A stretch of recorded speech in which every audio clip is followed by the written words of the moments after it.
Coming up on F'ing Up the Ineffable. Well, okay, so I'm not sure that I ever would have argued that not being aware that something occurred wouldn't affect you or being in Sure. the moment. Okay. You were using the example of being told afterwards from surgery Yeah. that, something went well or it didn't, right? Uh, Another example that probably popped in my head, that did pop into my head. I don't know why I said probably. It may have. I don't know. It probably. I don't have access to my thoughts, so I couldn't really tell you. But Just a black box in there, man. I don't know. No, you think about. hello, everyone. I'm Brian. And I'm Mike. We're experts in some things, such as IT, which we'll probably never discuss. We're published authors with over 20 books. Wait, we are? Which ones did I write? We're musicians who played on albums and TV. And developers who have written software used by literally millions of people. Wait, really? I have? Over the years, we have had in-depth conversations about everything from theoretical physics To the nature of consciousness. to why Marvel is way better than DC. Is it though? And we thought maybe you'd like to listen in. Trust us, we're really interesting interesting people. And smart. And don't forget good looking. And we're effing up the ineffable.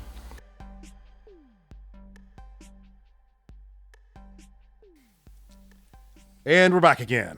So, this is going to be an interesting episode. This is probably going to piss anyone who we haven't already pissed off. This is probably going to do it. I feel like this is the culmination of all the times that I've egged you on about, but we don't have free will, or you've said those things.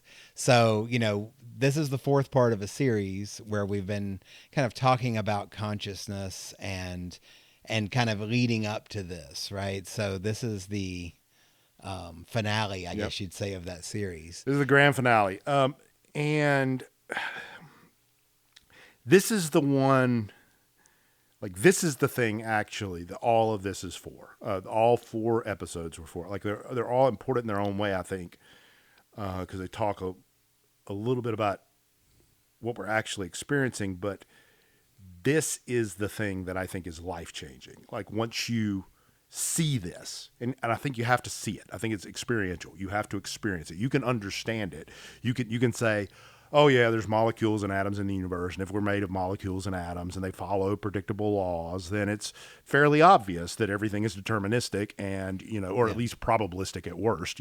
Free will isn't in there at all, right? If you're looking at it from a deterministic or probabilistic standpoint, and you're non-dual, there's no spirit, Right. then it has to all be in matter, and it has to all follow the laws that matter follows, which means there can't be free will, because that's the whole idea of free will is saying that there's something that's non-deterministic going on in your head when you're making a decision. Okay, so I think the two big themes here that I tend to think of when it comes to free will, and I think maybe most people do. So let's start there. Okay. And I think this is where you're going to start trying to debunk things or talk about various, and that's fine. But you just described one of them, which is that theoretically, if you could model every particle in the universe, and that everything's made up of matter or energy, one or the other, right? And matter is just energy in a different state. Right. Then theoretically, you could predict everything to the end of time, right? Yes. I know we've talked a little bit about that. I can't remember whether it was in another episode or just conversations that we've had, but the problem with that I think you had pointed out at one point is that the amount of, we'll just say, compute that would be required to do something like that is so large that it's kind of impossible. It's not kind of, it is. I mean, it's like, the phrase I like to use is the universe is simulating itself as fast as it possibly fucking can. Right. You can't right. possibly simulate it with the same level of fidelity from within it. So everything that we tend to do in science is we make models. Yep. And those models are a simpler representation of how we think something works, but it's never going to be as perfect as simulating every single particle and bit of matter and energy and everything else that exists, period, the end. So we can't ever get to the point where we could simulate anything perfectly. Yes. But that's one side of it, is that this theoretical physics kind of thought experiment of, okay, if everything's made up of matter and energy, and if you can somehow catalog and track every bit of it, you could. Yeah, I mean, you really wouldn't need to catalog and track every bit of it. All you really have to do, like if we ever got a fully integrated model of the physics of the universe that was accurate to a very tight margin, all we'd have to know is the exact position of whatever existed, whatever the Big Bang was made of. We just have to know that. We just have to know what it's made of and how it's arranged, Right. and you can predict everything from that point forward. Now, That's true. The trick is you have to predict it in order, right? Well, but you also, it's very, I mean, as hard as it is for us to, well, as impossible as it is for us to do that now, to go back and somehow know what the state of every particle in the universe was 14 billion years ago. Sure. It's not practical at all. Right. Nobody's ever saying that. I'm saying, and just to be clear, there is kind of a way you can practically do this for a very small sliver of time. We might get to the point with, galaxy-wide, supercomputers or something, where you could calculate, some small chunk of time in some very large chunk of time. You know what I'm saying? Like it might take you 10,000 years to simulate 5 days. You know what I'm saying? Right. That's possible. Okay. So what does this have to do with free will? So the idea there is that people are made up of all this matter and energy, and that as much as complex as the human body is, that it's all made up of this. And then theoretically, if everything can be predicted in some way scientifically, then everything that you ever do, say, think, feel could be predicted. And from that perspective, you would say that nobody has free will, that it's just everything is playing out as science dictates. Yep. Right. And I'm going to say, I can already tell, I already know, and I'm just going to, I want to say this be very clear, very upfront, right in the beginning. I already know there's a bunch of people who are religious or former religious or quasi-religious who are already pissed off. Okay.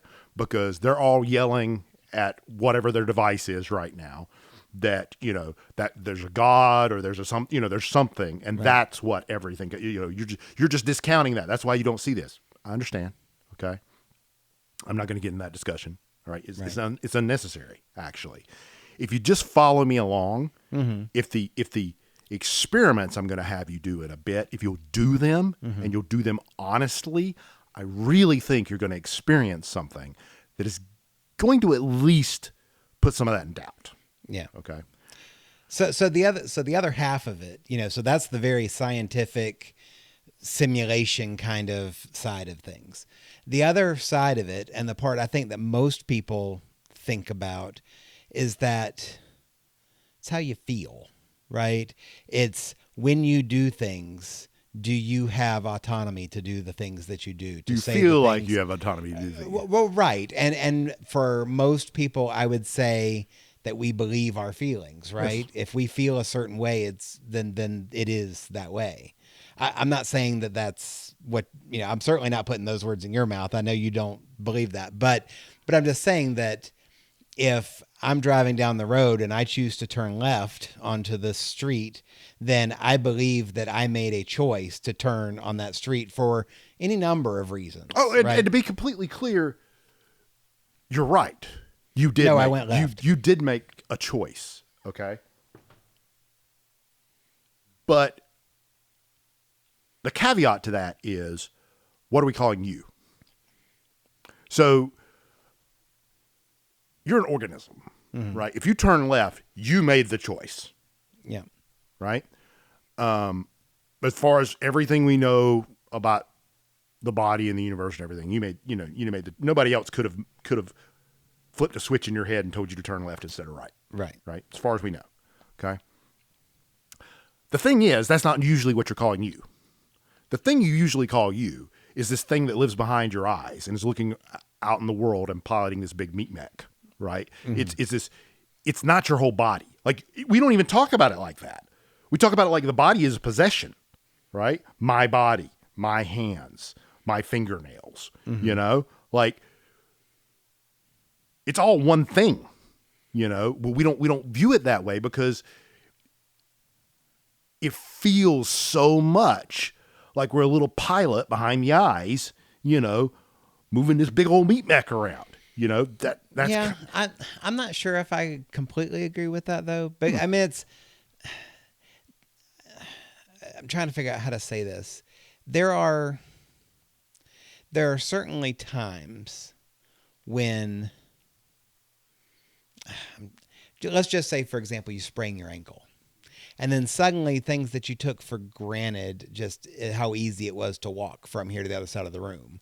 Suddenly you feel like you're carrying this detriment, this weight, this malady with you, and that you become much more aware of that particular injury. But it's not you. And I'm going to tell you why it's not you. No, hold on. No. I'm agreeing with you. Okay, let me finish the thought. And in those times, it's kind of like you wish that it would just go away. Like it's kind of this exterior thing, right? Yep. But there are other times when, and I think about this like in sports where I think about like Olympians, somebody that's like a gymnast or a tennis player or, some other, very athletic, a runner, somebody who has kind of trained their whole body to a point where everything works in motion together in a way that's most efficient to accomplish whatever their goal is. Sure.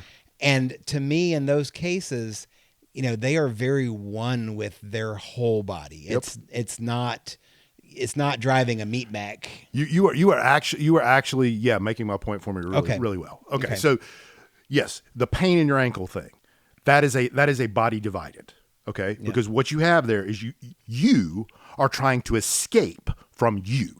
Right. Okay. Yeah. Because you, the unconscious you, is surfacing this feeling of discomfort, right? And the conscious you has this urge to run away from it. And that is where pain comes from. That's suffering. That's suffering in a nutshell. If you quit running away from you no longer have suffering. Okay. Doesn't mean you stop feeling the pain. Right. Okay. It's just not pain anymore. It's a feeling. Mm-hmm. Right. This thing where you're talking about where the athlete is in mid whatever the fuck they're doing, right? Whatever the thing is, they're doing it, right? That's a flow state, baby. There is no you, okay? Mm-hmm. You are the thing, right? It isn't even just it's a whole body thing. You don't exist, right? When if you've ever been in that flow state, you're not. There's no thought in your head about you. You're not even thinking about what you're doing. Really, you are what you're doing. Mm-hmm. There's no surfacing of a thought and a rejection of that, right? It's just the thought skips, like it doesn't even go across. You don't even really consciously understand it. It's kind of like floats across your brain, and the next thing you know, your hands are doing shit. Yeah, right. Like that is the distillation of I feel like as far into being you as you can be, right? Like I kind of feel like, I don't know what enlightenment is, right? But I kind of feel like it's got to be something like that. It's got to be something like a complete removal of this barrier, which is totally self-generated, but this barrier between what you normally call self and your whole you. And I have experienced that, not from an athletic standpoint, but you've probably done it while writing. I've done it while, developing software where you get very focused on problem solving or, the scene or whatever it is. And you quit thinking about your fingers on the keyboard. You're not thinking about, making spelling mistakes or other more meta kind of things. You're in the problem and you're completely engulfed in it. And, hours sometimes fly by and you don't even realize it. Yep. But I also feel like you were talking about, you have to remove those barriers. And I feel like your ability is one of those barriers, because in a lot of those cases, it's like, if I was a novice programmer and I had to figure out how the syntax on every single time I needed to write an if statement, then I'd never get to that point. And kind of the same thing for you, if, in writing, for example, is that, if you were, I don't know, I may not know the right analogy for writing, but something like that, if you were a very novice writer and, you were still tripping over, what exactly, how to write, then it would be harder for you to get into that flow state. So I've really never thought about this all that much until right now, but it just hit me. I think I kind of know what's going on here, because I also have this while I'm playing music, right? Mm-hmm, yeah. But I don't always have it while I'm playing music. And it's actually kind of elusive, and it's always the thing I'm trying to do, but it's not often the thing I'm actually doing, right? I don't often really lose myself in music for long periods of time. I'll do it for a couple of bars, and then some thought will pop in my head and it'll pull me out of it, right? And now I'm back thinking about myself again, right? And it just goes to shit, right? So like I struggle with that. And I feel like what it actually is not so much that you don't have the skill, because art isn't about skill. Art is just about getting whatever's in your head out, right? And sometimes you don't have the skill to do that, right? Sometimes what you hear in your head, you cannot possibly get out, right? But I think what happens is we have to have a belief or a trust in our capabilities to where we can kind of feel free not to have to think about it, right? Mm-hmm. If like when you're driving and you zone out, right? It's because you have a lot of confidence in your capability of doing that without actually thinking about it. Right. And you have that confidence mostly because you've done it successfully a whole bunch of times. Yeah, I was just, in the example I was given a minute ago, talking about athletes, I was thinking about a tennis player, right? And have you ever played tennis? Yes. Okay. When you first start playing tennis, and I can't ever remember the scoring, but yes, I played it. I am gloves and shit like that. I am a very, very novice tennis player, but I always liked playing. Yeah. But when you first start playing, one of the problems that you have to deal with a lot is just understanding how hard to hit the ball and what angle to hold your racket when you hit the ball. And you end up hitting a lot of balls into the net or over the fence behind the person that you're playing, and just all over the place, and you have no control whatsoever. Yeah. But then, when you look at professional players, they're not trying to think about what angle to hold their racket. Yep. Like they are not, none of that stuff is crossing their mind anymore. They've trained themselves to a point where some of that stuff is automatic. Yep. And it's really more about their athletic ability to get the ball and return it. And that's really all it comes down to.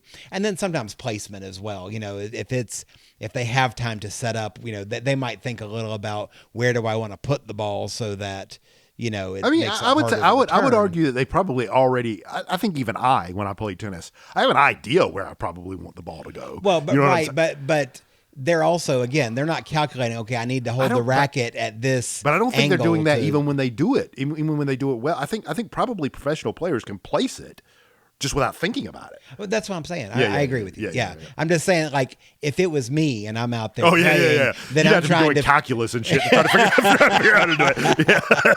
Yeah. So that's what I mean by the ability getting in the way, because you're thinking, and that's, I think the same thing you were talking about with music is that, the better you get, the more repetition you have, the more you develop the skill, the less that those fundamentals, like they're innate, or they become innate, I should say. Yeah, I mean, playing music is interesting because there's times when I'm thinking about it, when I'm thinking about playing, right? Often what'll happen is I'll know a break's coming up or something, and I'll know there's going to be a fill there. Yeah. And so my mind will start going, well, which fill am I going to use here? And it starts kind of flipping through a catalog. You know what I'm saying? Yeah. To try to figure out which one I want, right?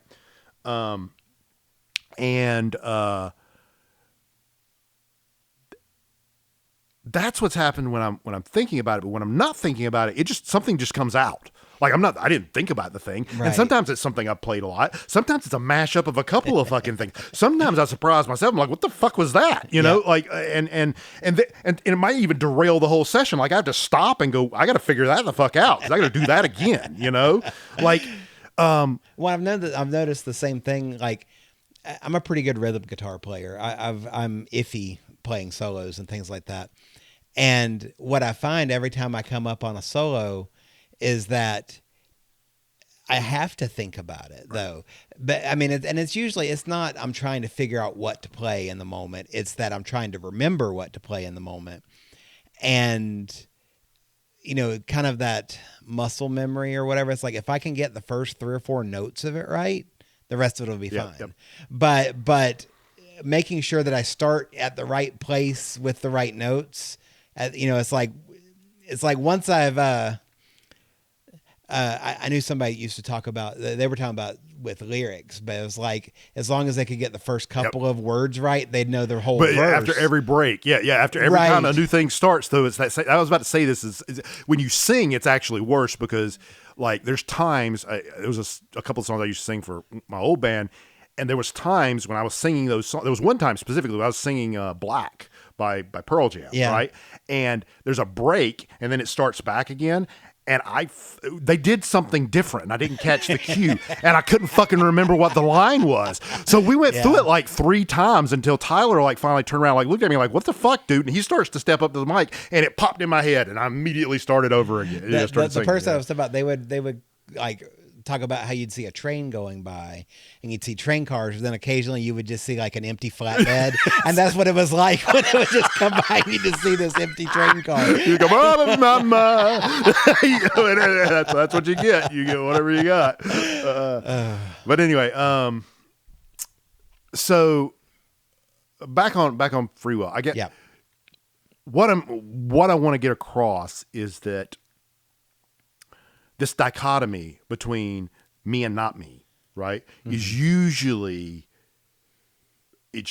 right where unconscious versus conscious begins, right? Okay. And it's psychological to a degree that's kind of hard to even fathom. Like there have been studies where they've asked people, like, They basically had people. I forget how the study actually worked, but it was something about they were going to go for a surgery, and they were woken up and told the surgery either did occur or didn't occur, or something went bad or didn't go bad. Right. But it's all fine now. Okay. But you know, there was a lot of pain. You know, you woke up in surgery and you had a ton of pain, or you didn't wake up in surgery and have a ton of pain, right? And people were kind of like, I don't really give a shit. You know what I'm saying? Like either way, right? Because like I don't remember it, right? And that wasn't me. You know, like I don't remember it, so it wasn't me. You know what I'm saying? So there's something about this continuity of memory, right, that we consider as us, right? It's like if we don't remember it happening, it didn't happen to us. But the thing is, those things do affect you. Okay. Sure. Because there was, and I'll tell you the best way we know this. This is kind of gruesome, but it's true. Used to, way back in the 60s and 50s and 40s and stuff, they did not use general anesthesia on a child under about the age of 3. Okay. And they didn't do that for 2 reasons. One, most people don't realize this, but general anesthesia is actually very fucking dangerous. Right. If you don't get very precise dosages and things like that. Well, it's not even that. It's like, it's different for everybody. And the line between unconscious and dead is very fuzzy, and we don't actually know where the fuck it is. So there's a lot of cases of people being declared dead that weren't actually dead. Lots of cases of people being declared unconscious who weren't unconscious or who were dead. You know what I'm saying? We don't really know where that line is. Okay. So it's a pretty scary thing. It's risky. Right. And the thought was, you don't remember anything from when you were that little anyway, so you're not going to remember it. So who gives a shit? Yeah. Right. Here's what they did to prove that wrong. They started doing anesthesia for children as it got safer and safer and safer. And so they decided to go back and look at the children who had surgery without anesthesia and what their long-term outcomes were versus the children who had not. And it was universal that the people who had surgery without anesthesia when they were children had a much higher incidence of emotional problems, of schizophrenia, violence, difficulty in their lives, basically. So this kind of shows that it traumatizes you, even if you're not aware that it traumatized you. There's the part of you that you don't think is you, that unconscious part, it's constantly storing and cataloging things, and it's what generates the feelings. And the feelings are by and large what you act. Well, they're all you act on, really. That's what I'm going to prove here. But even if you believe free will exists, the feelings are by and large what make you do everything anyway. Well, so I'm not sure that I ever would have argued that not being aware that something occurred wouldn't affect you, or being in the moment. Okay. You were using the example of being told afterwards from surgery that, something went well or it didn't, right? Another example that probably popped in my head, I don't know why I said probably. It may have. I don't know. It probably. I don't have access to my thoughts, so I couldn't really tell you. But it's just a black box in there, man. I don't know. No, you think about date rape. Yeah. And again, gruesome. As you do. Anyway. It's wrong, man. But one of the things that felons will do. Let's be honest. One of the things that incels and other dickheads will do. Right. Is that they'll drug somebody so that they are more pliable, but also they don't remember what occurred, right? But you can tell a woman afterwards that they have been raped. They're going to have a really strong reaction to that while they, you know what I mean? And it's going to affect them regardless of whether they actually remember the thing or not. No, they remember the action. They could be out cold, but they remember everything that led up to it and what they felt afterwards. Well, sure. Yeah. So there was, they knew something happened to them. Right. Right. When they came out, they didn't know what. Yeah. Right. Now that they know what, I'm sure they're fucking pissed off, and hurt. Yeah, I would be too. Yeah. What I'm saying is if there's no ramifications to it at all, right? I see what you're saying. Right? Okay. If there's no ramifications to it at all, most people are just like, I don't give a shit. Yeah. Whatever happened to that guy, fuck him. I'm good. Now, see, I don't even think I would agree with that. Like if somebody told, again, using the surgery example, if somebody told me, presumably they're going to give you some details. They're not just going to say things went to shit, but we figured it out. They're going to tell you, hey, well, they can say like you had a bad bleed. It could have killed you. Yeah. We got it solved. There's no long-term ramifications. It's all fine. Yeah. Except that the next time that I went through that, I would be worried about that happening again. Sure. And just another example. I'm sorry. It just is. But, this wasn't even me, right? But one of my kids had a heart problem and had to have an ablation to burn out an accessory pathway in his heart when he was really young. And the doctor told us he's cured. You never have to worry about this again now that we've done this. Right. And that's great. And you love to hear that. But the number of times that he's not felt well or had anything going on, the number of times that you go back and you check his pulse and you check other things to do with his heart because you're worried that has come back again. I mean, it's not insignificant, Sure. So these are all good ancillary things, but they're missing the point I was making. The point I was making is just that whatever pain unconscious me went through, conscious me probably isn't going to give a shit. Okay. I mean that's how most people think of it. I guess that's probably true. So like the other ramifications are are kind of ancillary to that, but that's the thing. So all I'm really trying to illustrate is that this boundary between the two halves of you, the conscious and the unconscious, is totally self-inflicted, okay? And it prevents you from seeing the truth. And if you can just see past it one time, It's not like you're going to live your life in this. Oh, I don't think so. I mean, some people do. I guess there's enlightened people out there who do. I don't. Right? You're not going to live your life in that state. Okay. But knowing that it exists, right? Knowing that there's really no distinction between those two, right? There's a barrier you're inventing between the two. Okay. Understanding that can give you a completely new perspective, not only on yourself but on everybody else. Okay. You can immediately stop blaming anyone for anything, right?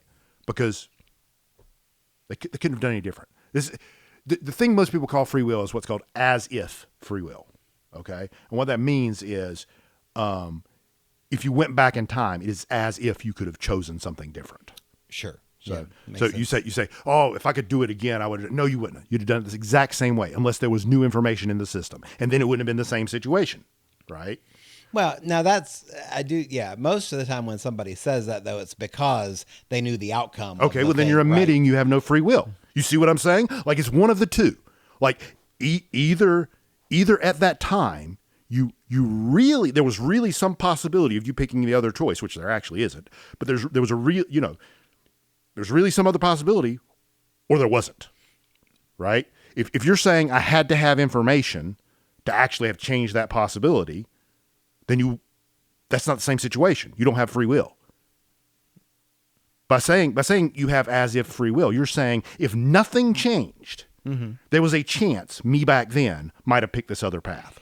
I definitely agree that, and I'm just going to say in a vacuum, you're just talking about you, I think most people, it's funny because I'm feeling like I'm going to trip over my words because I know like connotations and how you've given me, I mentioned on the last podcast how you'll give me these looks when I say certain things.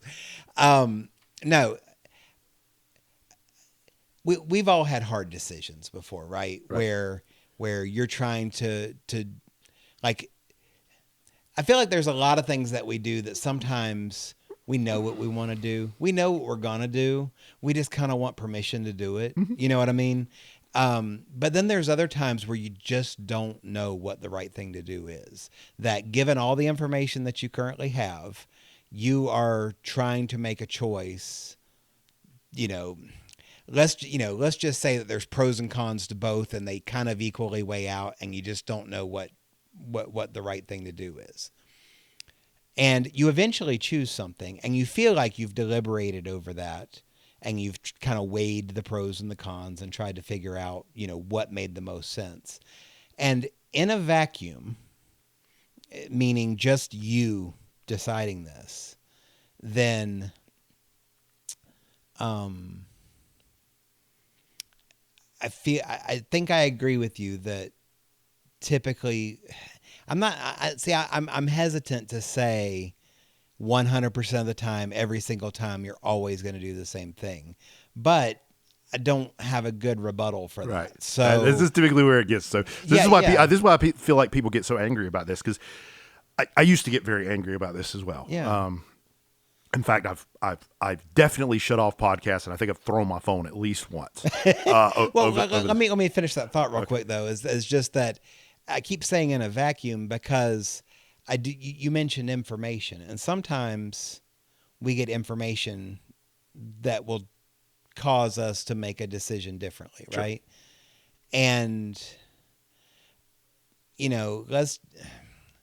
it's a very complicated world out there, right? Sure. You're never in a vacuum. Sure. You've got inputs that are coming at you from all different directions. Sure.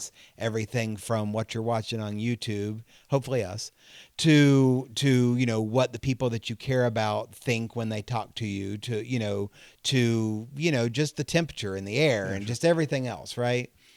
And that, we've talked about how anytime that you are, what did you say? You can't swim in the same river twice or something like that. You never step in the same river. Right. Twice, yeah.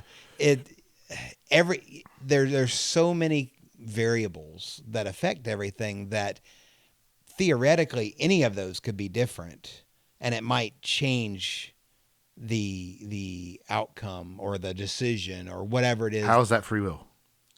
Oh, I'm not saying it's free will, okay. but what I am saying is that I think that's part of my hesitancy to say that 100% of the time it would be. I think you're coming at it from a probabilistic standpoint, right? You're kind of what I feel like you're kind of trying to you're kind of saying is in reality, nothing is ever certain, right? It's a probability field. You know, this thing might happen or that thing might happen. You know, at the quantum level, we really do not know, right? I guess what I'm saying is, given the large number of variables in play and the uncertainty of those variables, that I do think that I agree with you that if you said, given X state, whatever that is, and you were able to enumerate every variable in play and set their values and say, given this, then this is going to happen 100%. Okay, so tell me how reality isn't that. I'm not saying it isn't, but I am saying that we've already said that we can't get there. Basically what we're talking about again is the whole No, we're talking about no. So I'm not talking about modeling anything. I'm saying we're living in a reality, right? It clearly follows certain rules. Yeah. Okay. They are what they are, right? So one of two things is true at the bottom level of everything, whether or not we can ever put a finger on that or not. Okay. Mm-hmm. One of two things have to be true. Okay. Either reality conforms to a set of rules that are always the same and predictable, in which case you don't have free will. And it makes no difference how complicated things are. You still don't have free will, right? Because everything is doing exactly what it's going to do. From the Big Bang, everything was set in motion and nothing's ever going to change. It's all going to do exactly what it was going to do from that moment because the physics dictate it. And if that's the case, then it doesn't matter whether it is deterministic or you know the word, probabilistic. Probabilistic, yes. That's what I'm trying to say. It's still not free will. Correct. Which is what I'm getting at, right? Because the only other option is that sometimes shit happens randomly, right? Or maybe all the time shit happens randomly. It just happens randomly kind of in a predictable way, you know, within a range or something. Right? In that case, you still don't have free will. It's just random, right? Instead of being able to plot it on a chart from point A to point Z, right? You can't plot it on the chart, but it still isn't free will. Okay. Like even if you said you had a random number generator in your head that picks the decision for you, that's not free will, man. Like, no, I agree. Okay. So here's what I'm really trying to get at. How do I think an experiment can show this? Okay. So we've just kind of agreed, right, that if it's a random number generator, that's not free will, right? That's just picking shit out of a box. Yes. Okay. So here's my premise. Everything's going to be based on this. Okay.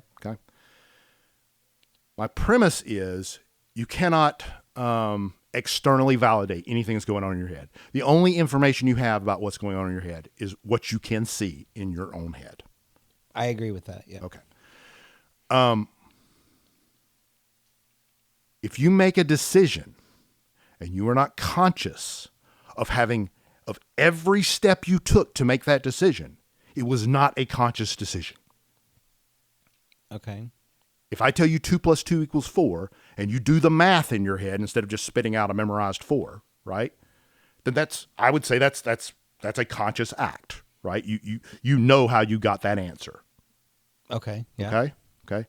If I ask you, would you rather have red or green Jell-O, and you can't answer, and you answer that something, right? And you can't tell me why step by step, okay? Then that wasn't a conscious decision, right? So, if you can tell me step by step, it still wasn't a conscious decision, okay? Because it wasn't a decision. You had it all plotted out. That shit didn't come from nowhere. It came from somewhere back in your head somewhere. But you don't remember where it came from. You don't know. It just surfaced. Yeah, and so I know that through conversations that you and I have had both on the podcast and separately. And again, I don't know where your experiment comes in with this, so we'll get to that when you're ready. But and maybe, but can we just take an example of what you're talking about? Sure. Okay. I just want to use like a concrete example, and I know you've talked about, going deeper, like asking the questions. Well, where did that come? Where did that come from? Yep. And at some level, it kind of reminds me of that 2-year-old that keeps asking why. Right, You yep. know what I mean? Yep. It's kind of like that. But let's do that. So let's just say I'm getting ready for work in the morning, and I'm choosing what shirt to put on. Okay. Okay. So I've got a closet, with a rack full of shirts, and I'm going to pull one off and put it on. And I am aware of certain factors that I'm using to make a decision. What's the temperature outside? Should I wear something long sleeve or short sleeve? What did I wear yesterday? I don't want to wear something that, looks the same as yesterday. What am I doing that day at work? Do I need to wear something that's a little dressier or a little less dressy? Right. Sure. Those types of things. What fits me better? Am I feeling fat today, or that sort of thing. Yeah. All those types of things. Maybe even you put it on and you look in the mirror and go, "Oh fuck, no!" Yes, and you take right, it off right. and go put another one on. Yeah. So all those things I think of as I'm making a decision that I want to wear blue because I wore red yesterday and I don't want to wear the same color 2 days in a row. Or again, it's going to be 50 degrees outside, I'm going to wear long sleeves, those types of things. So walk me through how that's not me exercising free will to determine that. I'm going to try to have you walk me through that. So Okay. when you pick your shirt, where did that come from? Did you put that, say you had you said something like, I had the phrase, I want to wear a more dressy shirt today because I've got something going on. Right. Right. Okay. Did that sentence pop into your head one word at a time, one letter at a time?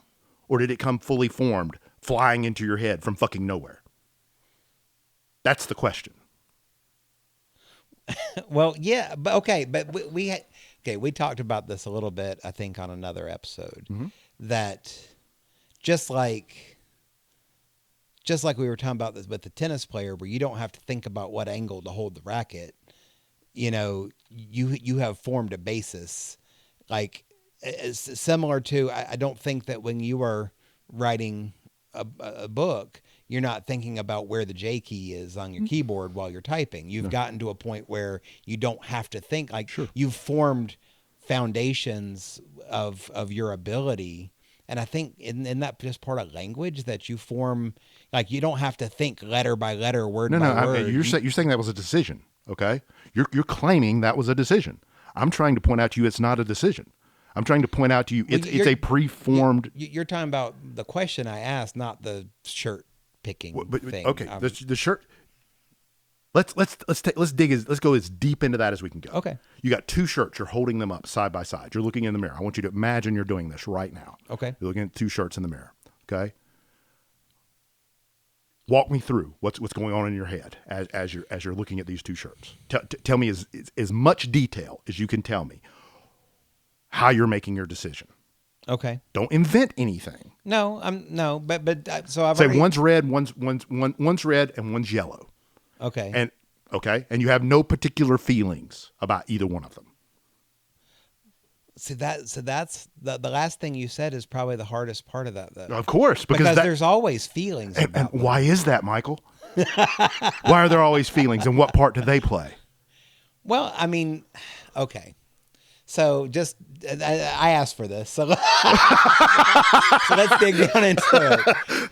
So, okay, I would care about how I thought that I looked in those shirts. Okay. And do I match some model of what I think I want to look like when I go to work? Okay, hang on. You're inventing things right now. No, well, I don't think so. You're No. Let me explain what I meant, because maybe I don't think I'm trying to invent anything, but I do.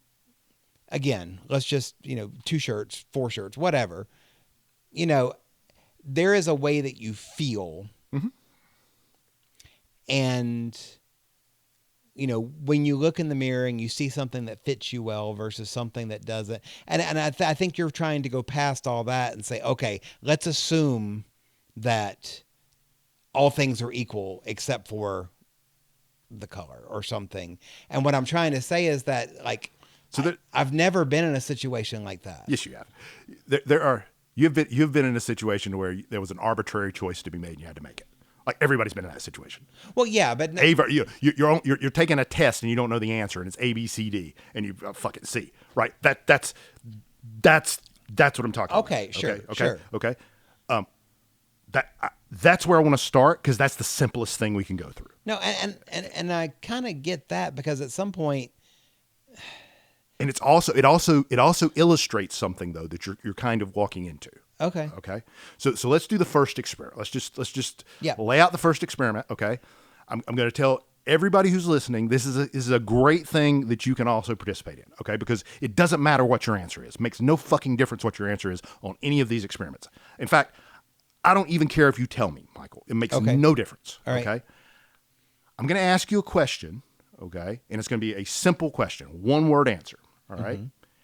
And all I want you to do, I don't even care what your answer is. All I want you to do is watch as closely as you can for everything that happens in your head when I ask you this question.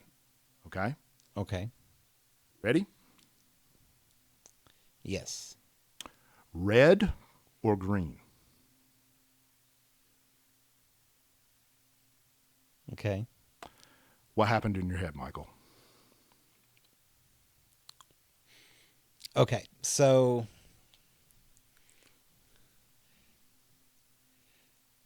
when you said red,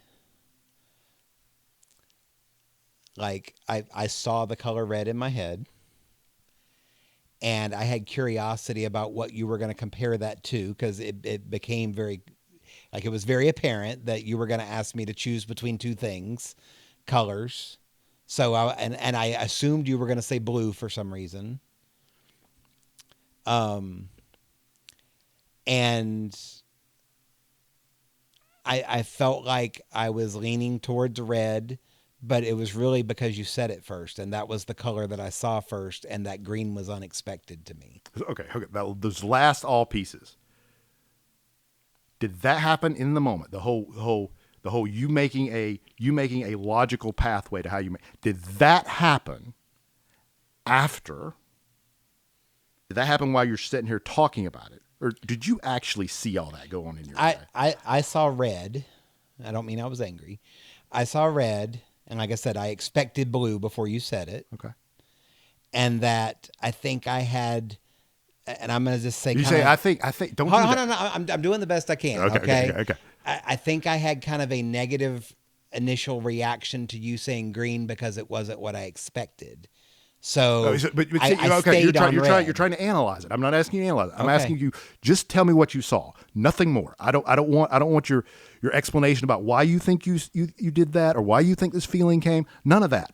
Those are explained. That's your conscious brain trying to explain shit. I don't want that. I want what you saw. That's it. Just what you saw. You don't think you do any of that real time? It depends on what it is. I think when you do it, you know it.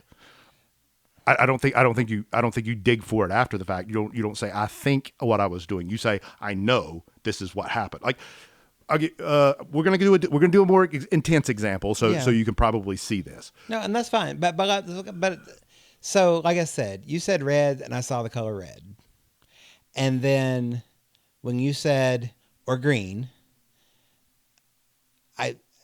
I felt like I wanted to stay on red. Okay. And I felt like I think this was real time. I mean, okay. But I felt like when you said or green, it was unexpected to me. Okay. Sure. And that's why I stayed on red. Okay, cool. That's what I think happened. Okay, cool. So I would say that last part where you say I think. Okay.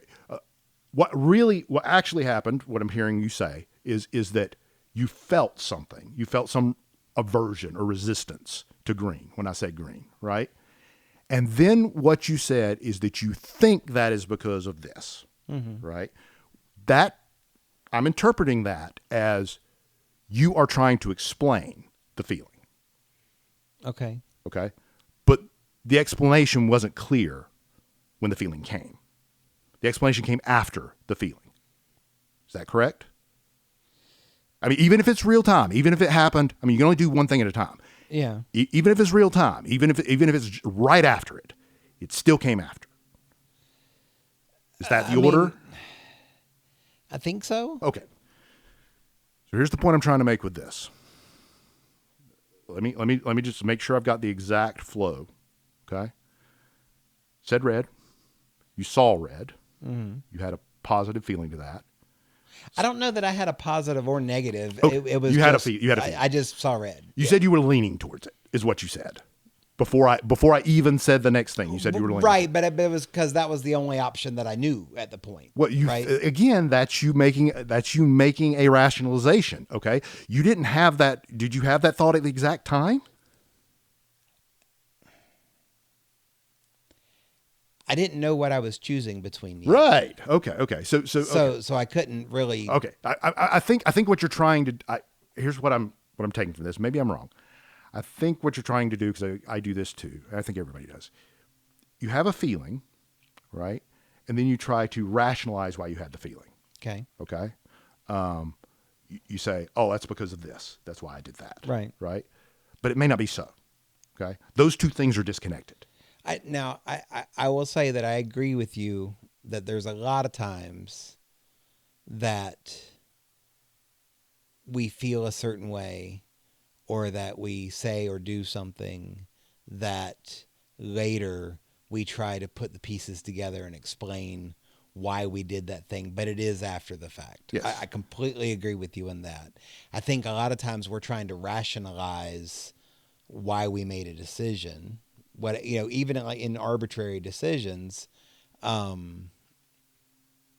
do think that's true, but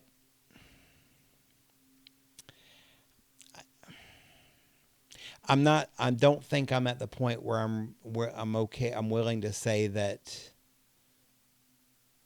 I mean, that's kind of, the red or green thing is kind of it's kind of a random thing. It's like, I think one of the things that we fight against, and I'm not ready to say that I'm 100% bought in, but I understand this.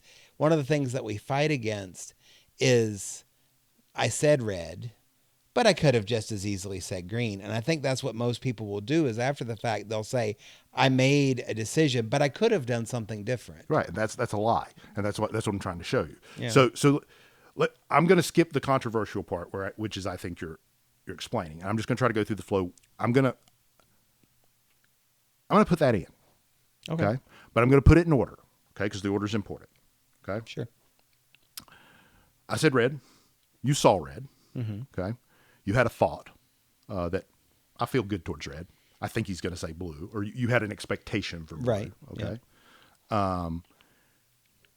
And then I said green, and you had a feeling, which was a not good feeling. It was a disappointment or something in that realm. Yes. Okay.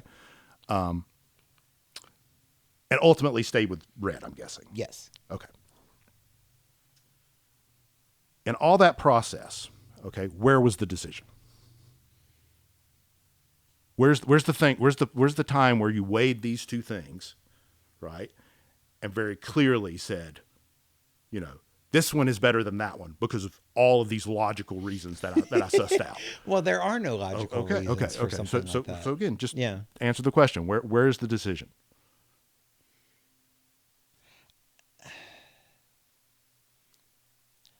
I feel like I'm falling into a trap a little bit, but I'm just thinking out loud. Okay.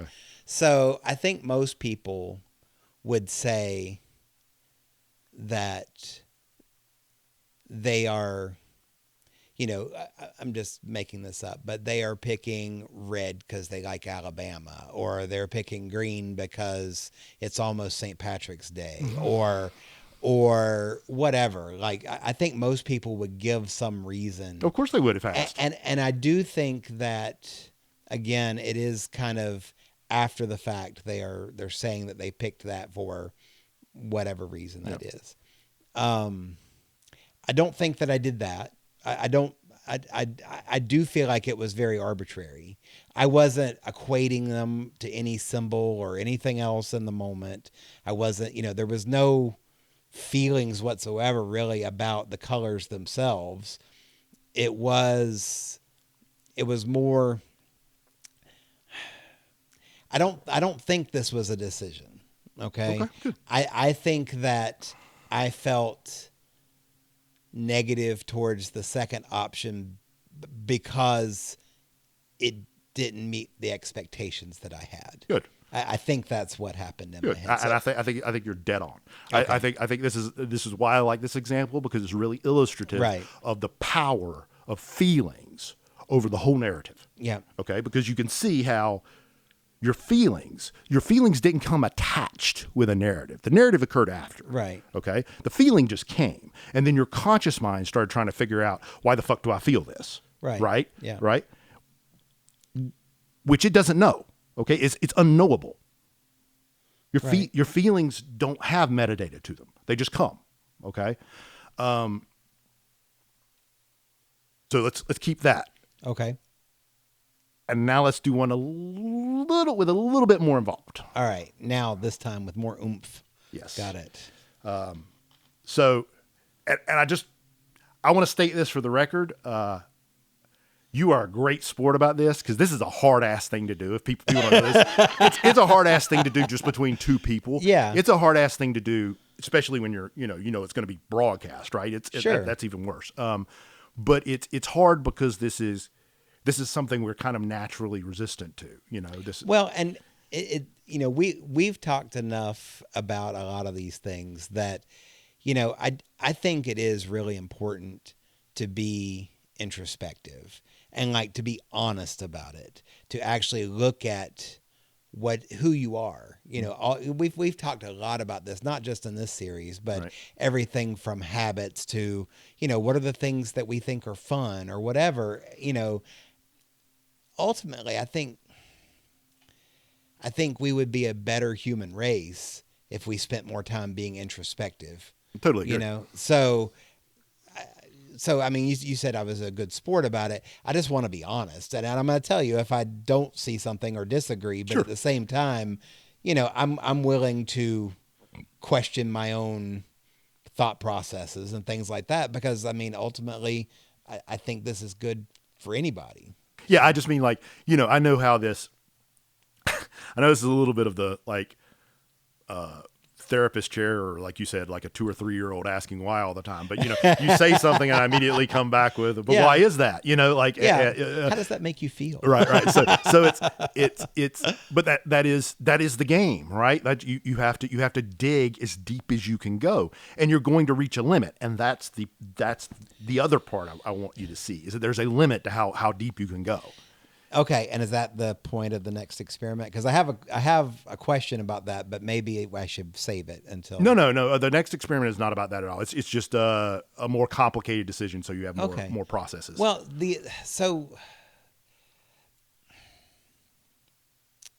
it's more of a decision. There's stakes, basically. Yeah. Okay, so let's move on. Let's move on to this next one, because what I'm struggling with is that idea of how far down does it go, okay? Because I understand where you're coming from, in that if everything you do is based on some feeling that bubbles up from nowhere, or some instinct or whatever it is, and that you're not consciously making a decision between two things or more, then how can you say it's free will? Right? I get where you're coming from. But I also...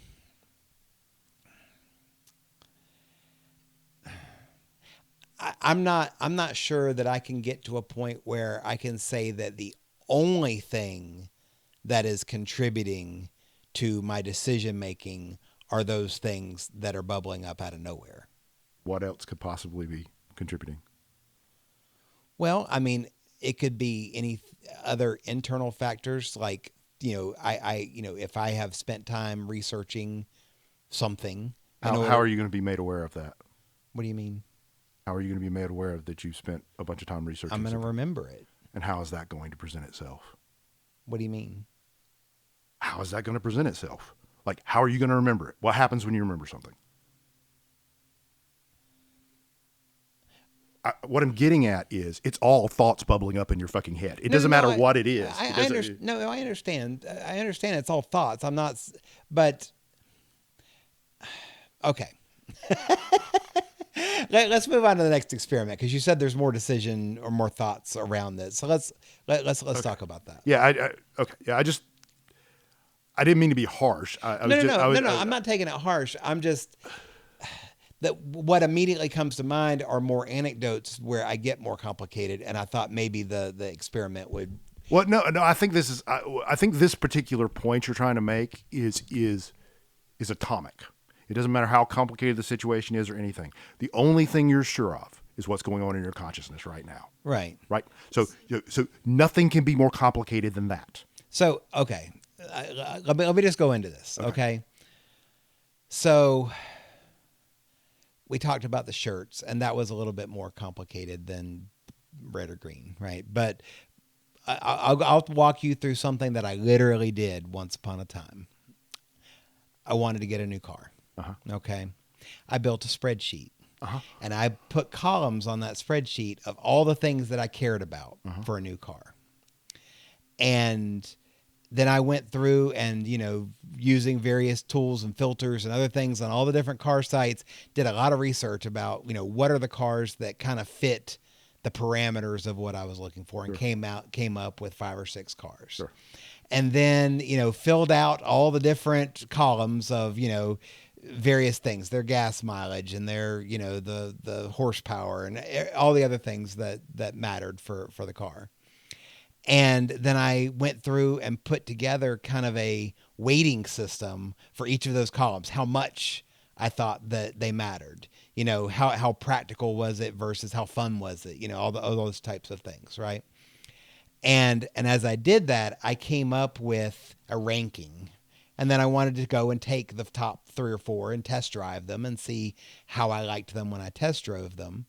And so to me, that is a process in which you're doing research and you're trying to figure out on a logical scale how to make a decision that's a fairly complex decision. So I hear what you're saying about feelings and about how certain things bubble up. And I could even, as I was speaking that, I could hear you say something like, well, how did you decide how much you wanted to weight one thing versus another? And that's, I'm not going to say it's arbitrary, but it's a feeling, right? It is a feeling of, okay, let's just say that I wanted, this practicality and it's fun to drive is about, I don't want to be impractical, but I also don't want to drive a boring car. Right.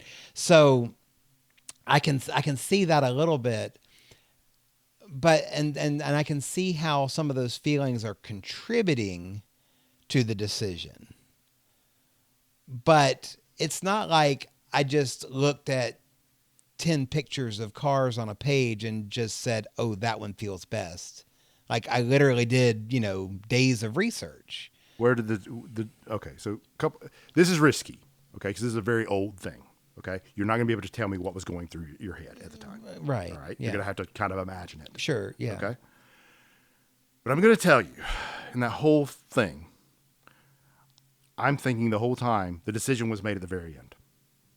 Or the very beginning, one of the two. And I'm just going to lay it out the way I say it, okay? Let me ask a question. You built the spreadsheet. It gave you the top numbers, right? You had numbers for them, I'm guessing, some kind of metric. Yes. Okay. Big number get bigger. Big number always bigger. Okay. Yeah. So there was one there that was ranked the highest, one that was ranked next highest, and one that was ranked last highest, correct? Yes. Okay. Did you end up picking the one that was ranked highest? No. Okay. When you chose the car you chose, as best to your knowledge, why did you choose it?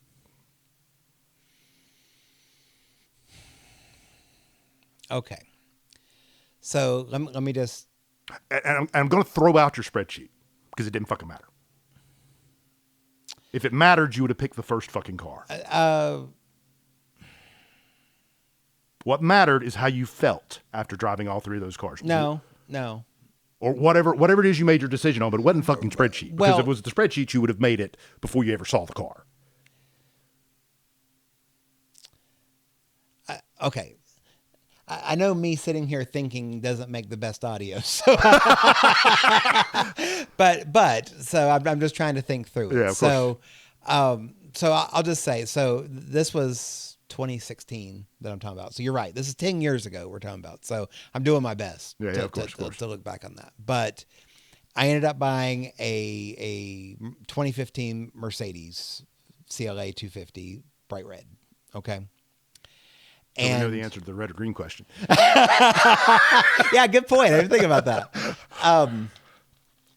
And when I was building the spreadsheet, like I said, I had six or seven. We don't have a camera, and you did it. I just heard like fourth graders all over the world go 6, 7, 6, 7. Oh God. Oh, anyway. 6 or 7 cars that were on there. And admittedly, I had positive or negative biases towards some of those cars already. Sure. Okay. I don't remember all the cars that were on there. I will say that I've never owned before that point any luxury brand of car. Okay. So there was a positive connotation towards, ooh, I could buy a Mercedes. Sure, like that. Sure. That was kind of a cool thing. There was a BMW on there as well. Okay. And there were other cars. I mean, I don't remember, again, I don't remember what all was on there, but having the models there gave me some information. Sure. But there was a step between having the spreadsheet and test driving the car, and that was finding the car. Mm-hmm. And I knew, kind of like I said earlier, I knew that I kind of wanted something that was not going to be like, didn't look super boring, right? So I wanted something that was a bright color or something like that. And looking at each of the top 3 that I was looking at and looking at the different trims and things like that, I was looking for something that I thought looked nice, better. And one of them I ended up throwing out. Well, I did test drive it, but I test drove a version that wasn't one that I would have bought. Sure. But I ended up throwing it out because with the trim level that it had and the color I wanted, I couldn't find one anywhere close by. And I didn't want to settle for something that wasn't exactly what I was looking for. So I did test drive it, but it was kind of thrown out already. For the other 2, ultimately, I didn't really feel strongly one way or the other between the 2. So it kind of came down to price. It was like the other one was going to be a little more expensive, so I went with the cheaper one. Okay. So that's kind of, so it wasn't so much I drove the 3 and went, oh, it's definitely this one. It was more of I drove 3 and one of them I threw out because I couldn't find the right look of the car that I wanted. The other 2 I drove and didn't see any significant difference, so I went with the cheaper one. So I'm going to say something that I think is pretty obvious at this point, and then I'm going to say something that is not particularly obvious and may not be true, but I think is true. Okay? Okay. What I think is obvious is that, like I said, the decision was made at the cars, right? Like you could have, I think you could have, I don't think the spreadsheet was useless, but I don't think that's how you made your decision. Okay. I think what, and this is the part where I'm getting into something that I believe is true, but don't know is true because this is you. And I'm not sure even you know it's true because it's so long ago. Right. Yeah. Right. What I believe is that there's a conflation, and maybe you can tell this. There's a conflation in your head, in most people's heads, I think, between making a decision and using information. Okay. Okay. All that stuff you did for the spreadsheet provided you a lot of information. Yes. Which filtered into your subconscious. Yes. Right. And lived there. Okay. And did influence the feelings you got when you were looking at the cars. Right. Yes. And that influenced your decision. Yes. Okay. So I'm not saying all that's worthless, right? And it doesn't contribute. Okay. But it's not contributing to your conscious self. Because your conscious self isn't making the decision. But your conscious self is making the decision to do the research, right? No, because that came up from somewhere else. Like you didn't, this is what I'm saying. Consciousness is a canvas. Okay. Yeah. It's not paint. Right. It doesn't create anything. Yeah. It's where everything comes to exist. Right. Okay. So it has to come from somewhere else. It can't come from your consciousness. Okay. So I think this is the bedrock point of this whole thing, and why I don't understand how you can possibly argue for free will if you can't solve this bedrock point. So I'm going to walk through what I think from your perspective, this whole car buying journey. Okay. And you tell me if I'm on the right track or not. Okay. All right. So I had a thought bubble up from where I don't know that said, I want to get a new car. Right. And then I had a thought bubble up from I don't know where that said, I should research what kind of car that I want to get. Yep. And then I had a thought bubble up from somewhere I don't know where that said, these are the things that I think are important about a car. Sure. And then I used that tool, the spreadsheet, to narrow down a list of choices. Yep. And then a thought bubbled up from I don't know where of how much the looks of the car mattered to me. Mm-hmm. And then the final decision of going with the cheaper of the two was born out of some feeling that I don't know where it came from. Is that what you're saying? Yes. Okay. I'm intentionally trying not to fill in the details that I know from my experience, because first of all, I don't know that that's the same in your experience. Right. And second of all, I kind of want you to see them. So I understand. Okay. So I think that there is some level of, so if you imagine, I'm going to use this as an example. I'm not saying that I'm this way, but just as an example, you've got a child that grew up in a very religious family, and the child grew up in an environment where they did things a certain way. You know, they went to the church on Sundays, they went Wednesday nights, they prayed before bed. They had traditions that they followed, and certain certain things were allowed and not allowed, right? They just grew up in that environment. Right. A lot of people would say that they grew up with certain values, right? And that those values influence the things that they do. And I don't have any doubt that they do. A lot of people will tell you that they are choosing to do something because it matches their values, right? What I'm hearing you say is that you're not choosing to do it, that it's been done to you. Yes. At a certain level. Yeah. Okay. Like the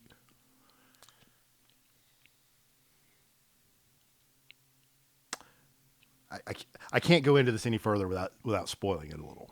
Okay. That's fine. So let's move on then. Yeah. So let's move on to the third experiment. Yeah.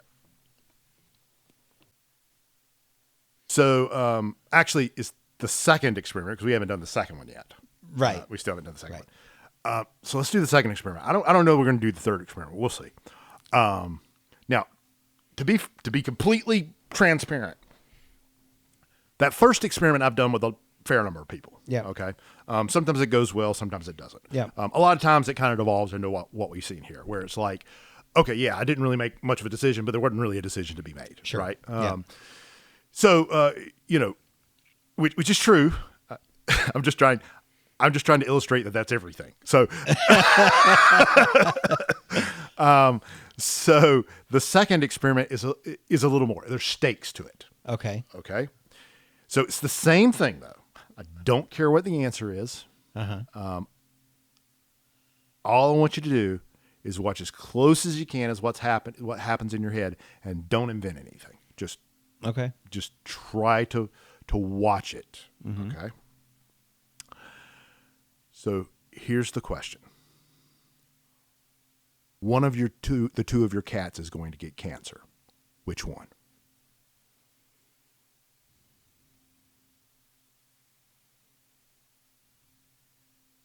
I mean, that's pretty awful. It is, but it's their stakes. Now, when you said which one, you were asking me which one will get it or which one do I want to get it? You just said which one will get it, right? Yeah, which one will get it? Yeah. So what I noticed is just like, so I closed my eyes while I was listening to you. And I think maybe this is something I'm becoming aware of just from these two questions, but I'm realizing that as I'm listening to you speak, I'm already starting to visualize things before you've even completed the sentence. Mm-hmm. So you said one of your two, and you said one of your, and I thought kids. Like that was the first thing that popped in my head. And then you said two cats, and I could see them both, but I will tell you that one of them was more clear than the other, just in that. That was before you ever got, and then you said is going to get cancer, and I immediately was kind of horrified. You know, I was like, oh, this is dark. And then you said which one, and it was still on the one that, like I said, that I was thinking more about ahead of time. Uh-huh. Again, though, that's you. But what was your feeling? So is that your decision, or Well, if you had to make a decision, which one would you make, and which one would it be? What do you mean decision? Like I choose which one to you get have to cancer? choose. You have to That's choose. awful. You don't have to tell me. Yeah. You just have to do it in your head and see why. Okay, that's the important part. See why. If you had to pick one, which one? Well, I'm not going to answer it. Yeah, don't answer it. Yeah, the cats might hear this podcast, and it'll be a war in the household. I mean, well, first of all, I mean, it's awful to think about. Of course I understand what you mean by stakes, but I'm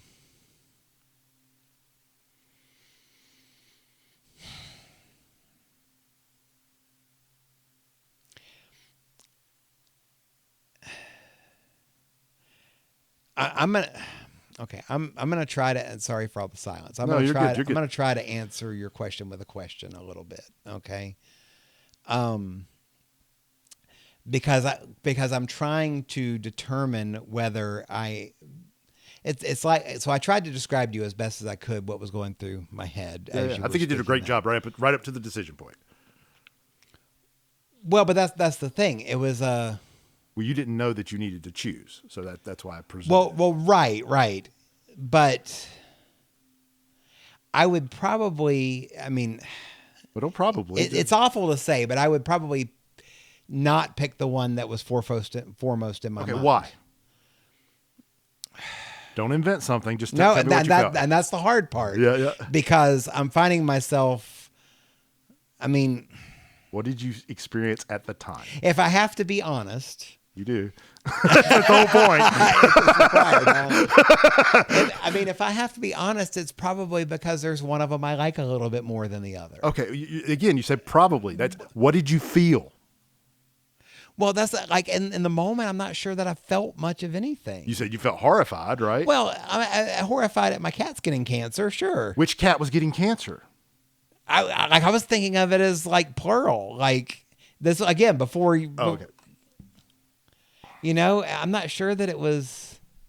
So that there's a problem there in that you didn't actually make a decision, so we can't actually drill in on that. But I think the other things are still very illustrative, right? Everything you walk through and how you noticed all the different steps to that. And did you notice there was a specific order, right? As you walk through this, you said this happened, then this happened, right? Then this happened. Yes. You were very specific about how it occurred. Yes. Okay. And The other thing I didn't notice you say is that when the thought came into your head about, it wasn't like, first of all, you were preempting me. And second of all, there were very few like sentences involved. It was mostly vision, right? You saw your cats.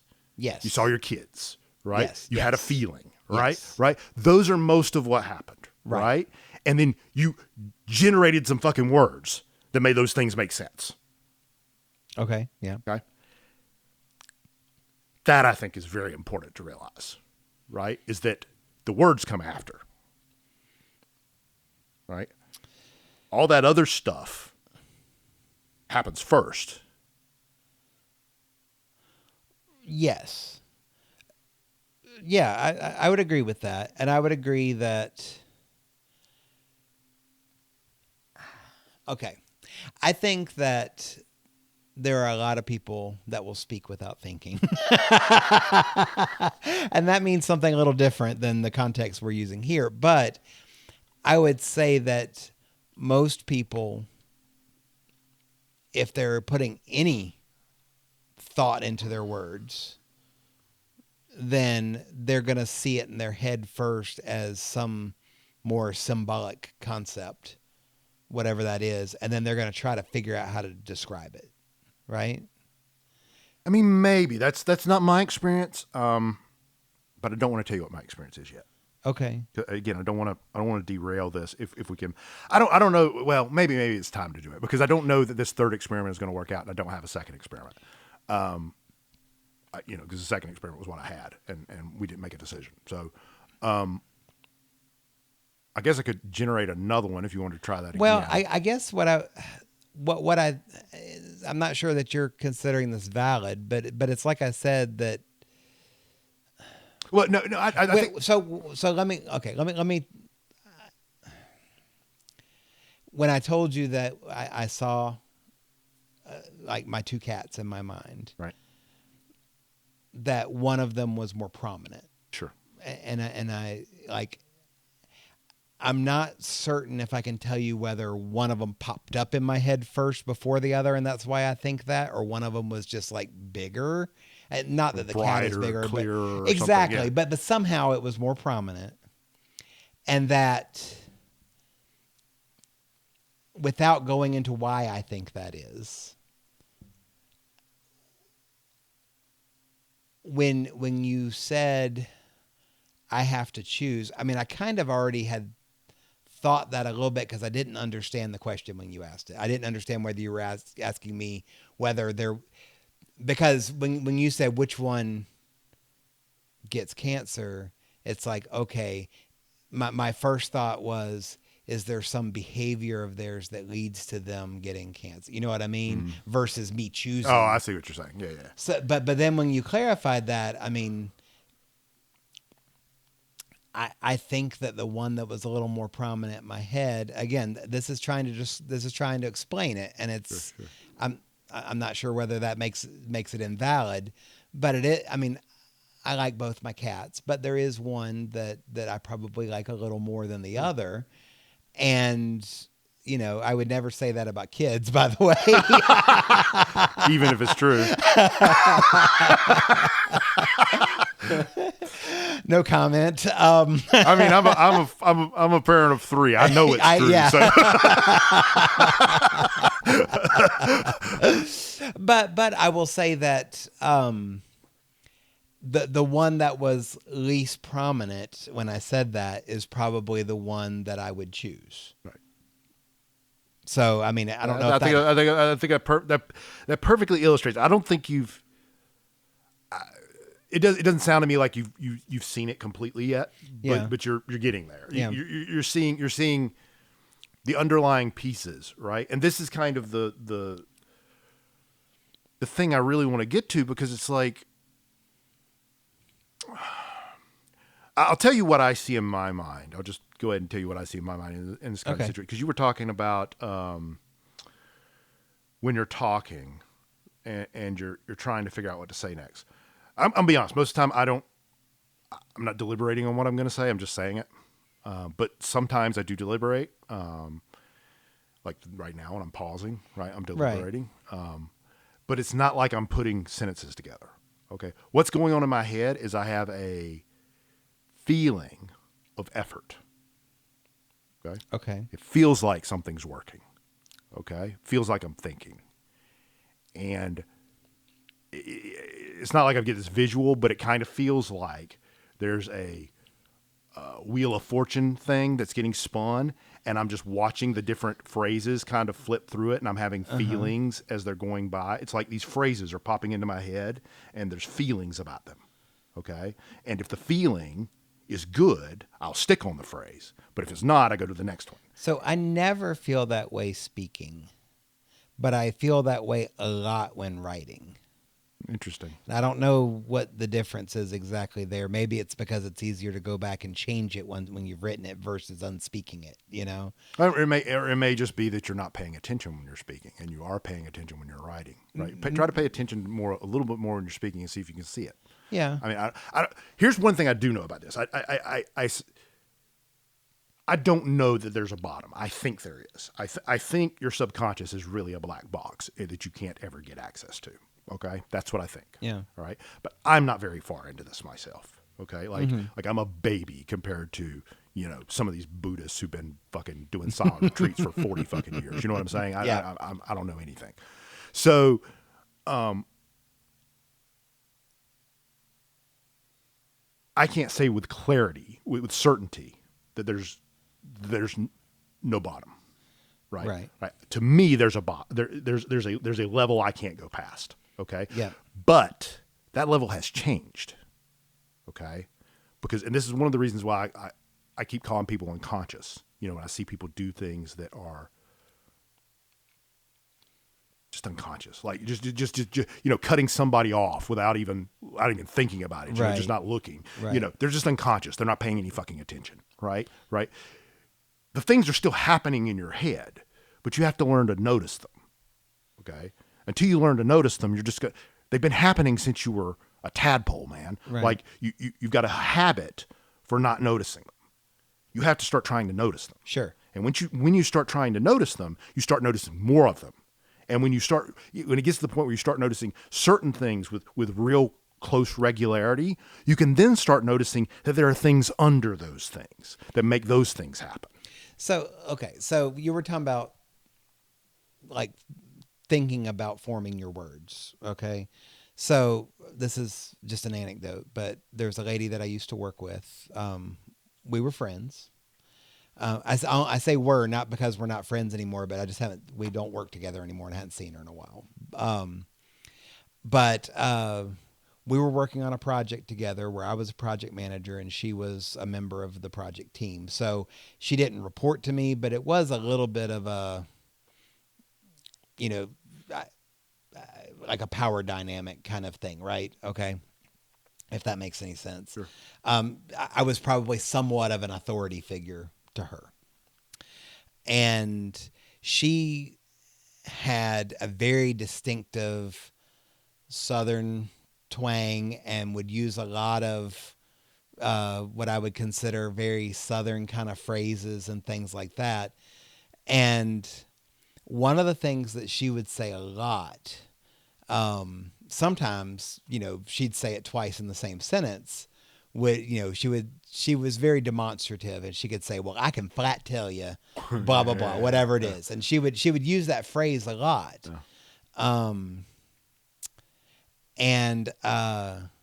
One day I had just stopped by her desk and we were just talking. It wasn't even about work stuff.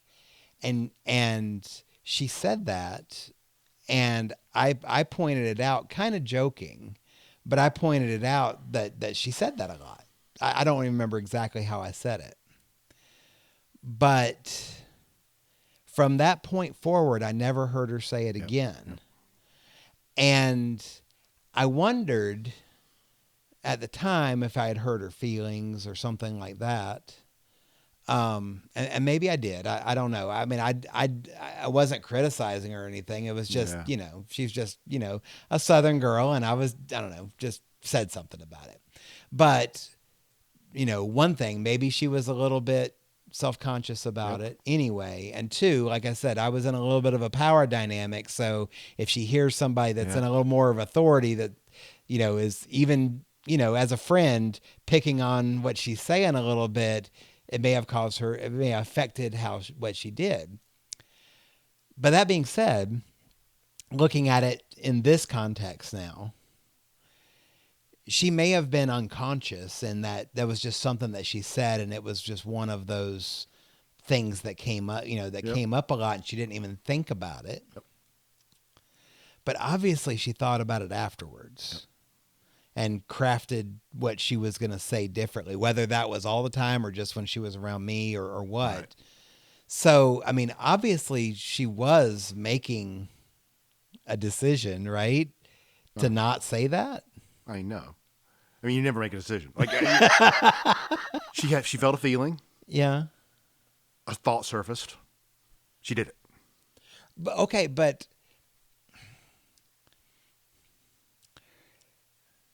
so here's what I don't know if this is something that needs to be differentiated or not, but I think maybe this is where I'm struggling a little bit with this.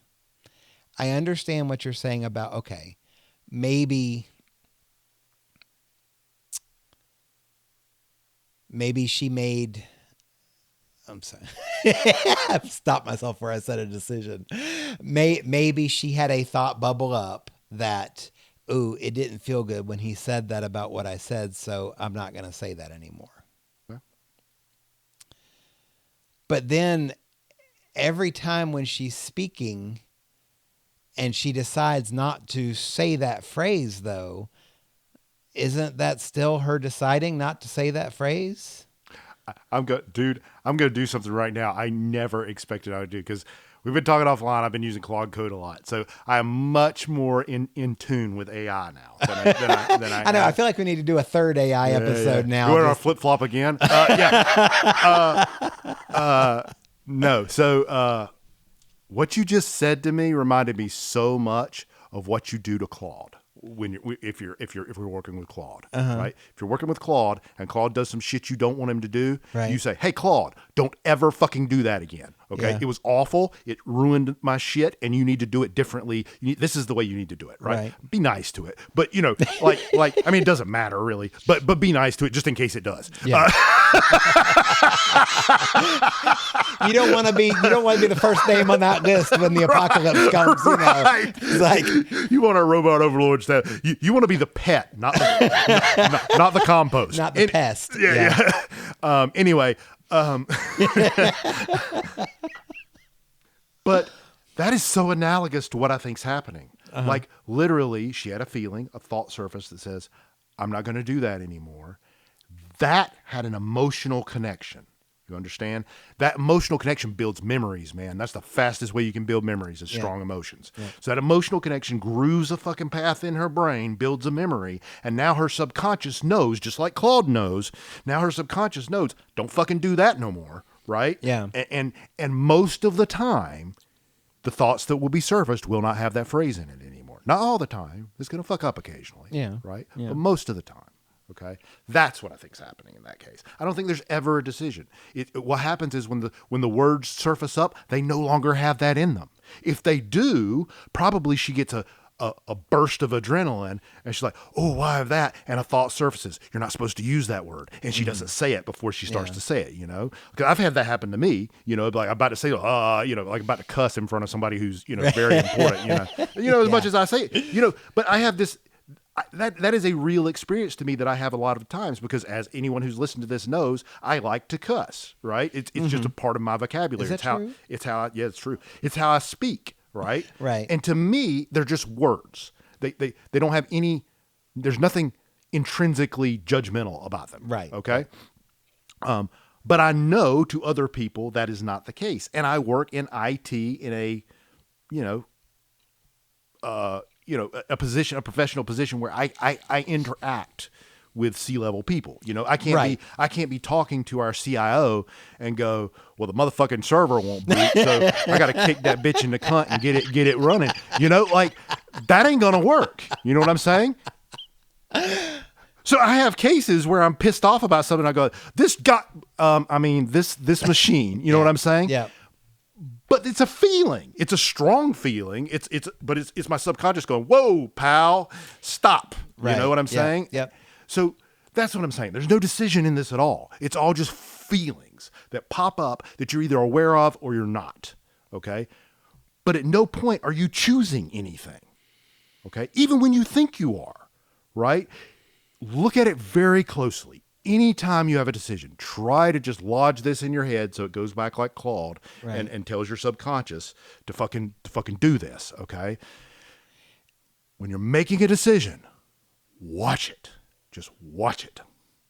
So do you think that one of the reasons that people will stay so emotionally invested in free will is because when things go well, they want to believe that they were the cause of them going well, and that when things go bad, maybe they kind of want to believe that they were the cause of the reason things went bad? Dude, this is a great fucking question. So, I think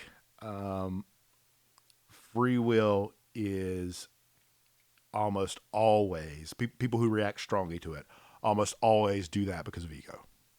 Okay. Yeah. And it's kind of like what you say. They look at this and they say, well, if I have no free will, then I don't get any credit for any of the things I've done. This succeeded because I made a good decision. Right. So they have to have kind of an intellectual ego death. Okay. Because ego death is one of those things. Mm-hmm. Like you have to experience it in order for you to actually understand it. Right. But you can kind of understand it intellectually, just like you can kind of understand how free will doesn't exist intellectually without ever actually experiencing it. Okay. So when you actually have real ego death, what basically happens is you don't have any of that. Like when someone says, God, you're ugly, you're like, okay, it just doesn't fucking matter. You know what I'm saying? Like there's no fighting it. There's no feelings that arise or pass away. It's just, there's nothing. Mm-hmm. Okay. The people who have said they've had it, often feel a oneness with everything. So you couldn't possibly feel negatively towards someone about saying something because they're you. Like we're all one. That's the feeling you get. Okay. Now, again, I have not experienced this. So don't, I'm just telling you what I've read and what I believe. Okay. What from people I think know what they're talking about. But I intellectually understand ego death, right? You can intellectually understand ego death. You can understand that the ego is the only reason you feel certain ways about, doing something, right? And it's useful, as a heuristic, right? Because it can push you towards doing certain things and away from doing other things. And if society is structured well, and you're in a community where everybody loves each other and everybody's pulling the oars in the same direction, this can work out really well. Like it can all function really good. But okay, so I have what I think is going to be a long thread to go down there. But before I go there, the third experiment, do you want to go there or no? Let's not do that. It's going to be worse than the second. Okay, the stakes get higher. This is one of the problems with philosophy. We talk about philosophy on a podcast with people who are not philosophers. Okay, philosophy gets into some really heinous shit. Yeah. Okay, yeah. It has to, because you have to go to the extreme to actually be able to see the thing. Okay, to be able to get to the bottom of it. Right. As long as things are pretty close together, it's really really easy to just fudge one way or the other, and you never really get an answer. But when you go to the extremes, you often find the answer. Okay, this is way off topic, but it just reminds me of a joke. But I think this actually it illustrates your point, though. It's like, there's a guy that meets a woman at the bar, and he walks up to her and he says, "Look, I'm rich. I'll give you $100 million if you'll come back to my hotel and sleep with me, stay there tonight, sleep with me." And she was like, "Okay, let's go." So they go to the hotel, and when they gets there, he says, "Okay, how about I just give you $20?" And she says, "What do you think I am?" And he says, Well, we've already established that. Now we're just negotiating a price, right? I mean, that's kind of what you're talking about. It's like you have to go to those extremes. That's a great example because it's also a kind of, kind of philosophical experiment, right? Right. You don't like it, right? But you understand it, Yeah. right? So so I think, the third experiment is going to get worse, right? Yeah. It has to, because that's how you have to see this. Yeah. I think if you take these two experiments and you do what we did in there, where you're just honest with yourself about what you see and you do not allow yourself to invent things, you are going to see everything you need to see sooner or later. Okay. You just have to remember to do it. So, okay. So let me go down this other thread then, because this is important to me to help understand, but it's also, I think, so let me say it this way. I think most people, if they really thought about what if there was no free will, okay, then a lot of people would say, well, what's the point of anything, right? If everything is predestined, then we're really just, we're on, autoplay, right? That there's nothing that we can't, if we can't make any decisions, if we can't change anything, if everything is already set to already play out, and everything, I mean, if there's literally nothing, if it's all molecular or particle based, and that there is absolutely nothing that anybody can do to change anything, then, like, I don't want to say what's the point, because there doesn't have to be a point. There doesn't have to be a reason for any of this. But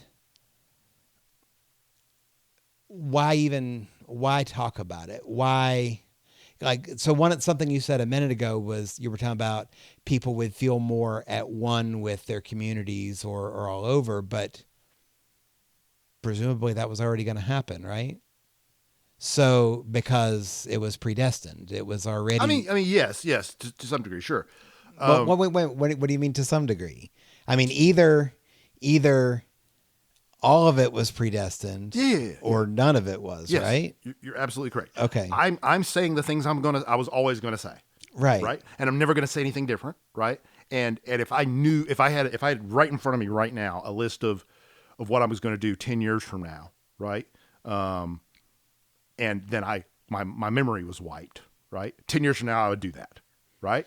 Mm-hmm. Totally agree. Okay. Thing is, we don't know what's going to happen, right? Right. Okay. So you could say, I don't. God, this is so hard to talk about.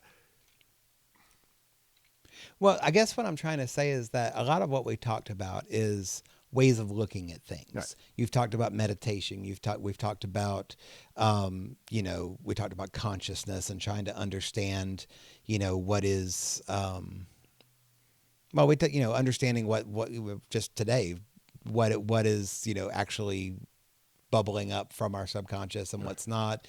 We've talked about culture and how culture is important, and, the things that you are ingrained with from your environment and how those things are important. Like, we've talked about all those things, and yet this feels like it negates everything. No, here's where I think it is. There is a confusion. Yeah. There's a confusion that because everything is set, that means you don't change. That's not what that means. It just means you are always going to change in the way you change. Right. So now hang on. Here's where this becomes important. I'm speaking to you right now. We're speaking about a topic, right? Yes. That we chose a while back, right? Mm-hmm. But we didn't choose it. I chose. Yeah. No. Yeah. Well, But there was no conscious choice, right? Sure. Okay. About a topic that whatever we were always going to do this from the beginning of the Big Bang. Whatever our previous. Look, I can walk this back. Like, I can walk you all the way back to how I got interested in meditation. Okay. Sure. I can walk you all the way back to how I got interested in Buddhism. Okay. That's why we're having this conversation today.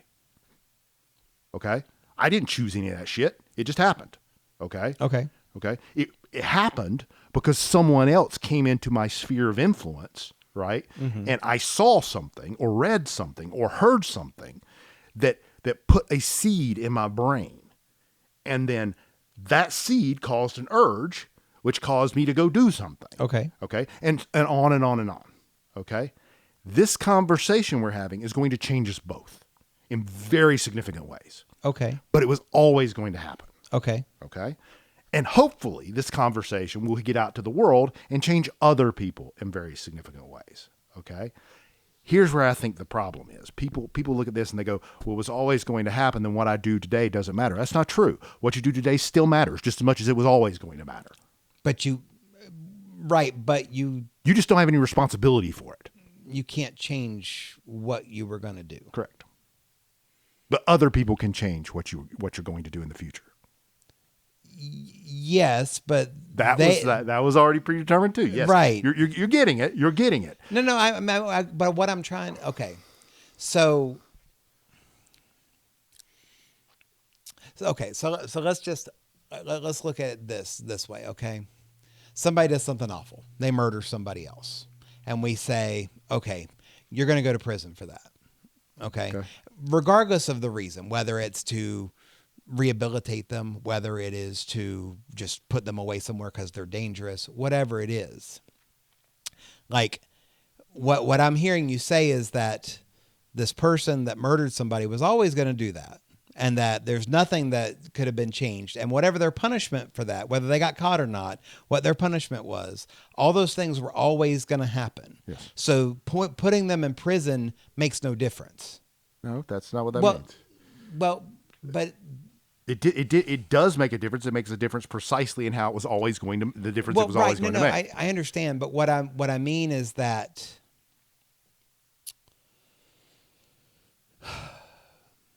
it's like we're on rails, is what it feels like. Yes. What you're saying, yes.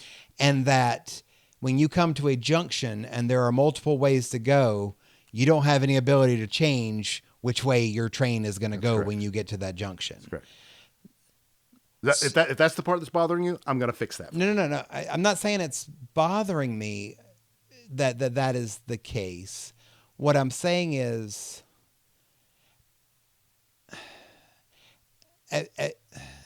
if everything is predetermined, I understand what you're saying about changes that are going to happen. I'm going to say planned to happen. That's not how I would put it. I don't like that term because it sounds like it's something else. Predestined to happen would be better, but that's fine. Yeah. But whatever that is, that's still going to happen, and that we're affecting it. But we are basically automatons, is what we're talking about in that. We have no say in it whatsoever. I think that's where I have the problem. Why? Go into that. Why do you have a problem? Why are you resistant? What do you feel? It really is kind of like therapy because you make me really think about what I'm going to say next. The problem that I think I have with it is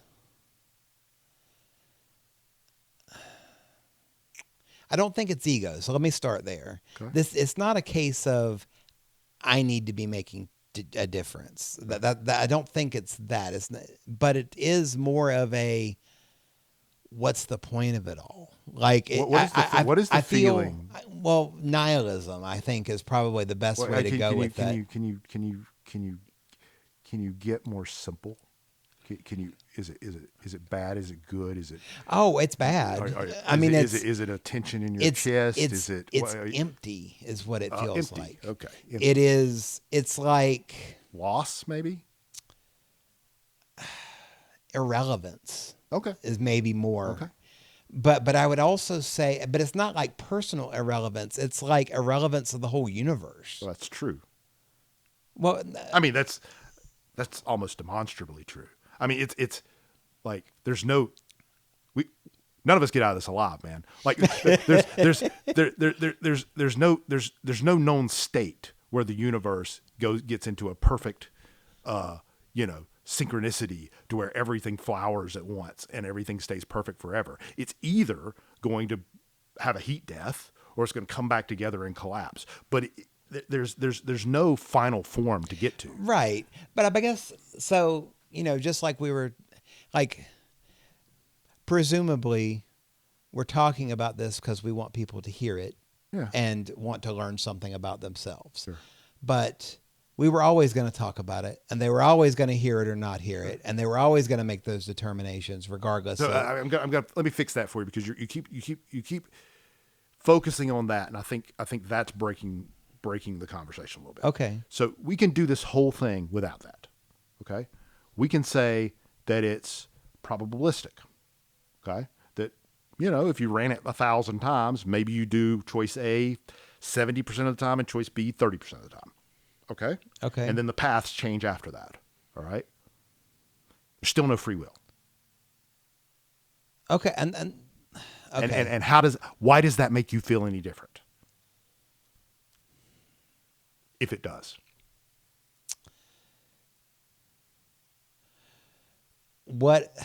I don't think it makes me feel different, whether it's strictly deterministic or probabilistic. Hey, I said it right that time. Okay. Well, then let's go further. Okay. Because we can go further. All right. Instead of being non-deterministic and probabilistic, there is free will. But it's because there's a scientist in the back room who's controlling you with a remote control. He has free will. You don't. Yeah. That tracks completely with everything we've said. You saw things popping in your head, right? You feel different now? No. That's interesting. So what is it that you're having a problem with? Because that right there is free will. Well, it's not my free will. Okay. It is ego then. Well, anytime you say my, it's ego. Well, I mean, it's not just mine though. I mean, because I'm making the assumption you're talking about you got one guy with free will driving 7 billion people. Let's do that one. Let's do this other corner case. You have free will. Nobody else does. How do you feel? Well, then it would be like running a simulation like a video game or something like that. You wouldn't know. Huh? You wouldn't know. What do you mean I wouldn't know? You wouldn't know. You wouldn't know they didn't have free will. Huh? I don't know how that. I'm not following that part. Say everybody else in the world is an automaton that is they're indistinguishable from a regular person. Oh, I'm not controlling them. I'm just the only person with free will. Is Correct. What you're saying? Okay, I'm sorry. Nobody's controlling. I thought you were putting me in the scientist No. role. I'm sorry. You have free will over your body. Everything else in the universe has no free will. How do you feel? Okay. So I think here's the part. Okay, so maybe this helps get to the root of it. Okay. I want to believe, and I realize this is a desire, but I want to believe that people who have good intentions can have a positive impact on other people. Why does free will stop that? Or why does not having free will stop that? If I donate to a homeless shelter today, I was always going to do it, that's still a good deed. It is, but it's like playing a movie, though. I mean, it's like and why does that matter? What is the only thing that matters to? There's only one thing that matters to. What? Ego. Nothing else. Whether or not you get credit for shit only matters to your ego. Okay. Doesn't matter in any fundamental way to the world. And it doesn't matter. Okay, so let me dig into that a little bit, because I'm just trying, because I understand what you're saying, and I am really paying attention to my thoughts in my head and things like that. And I think you're probably onto something there a little bit. So, because when I'm trying to dig down through that and I'm saying, okay, I want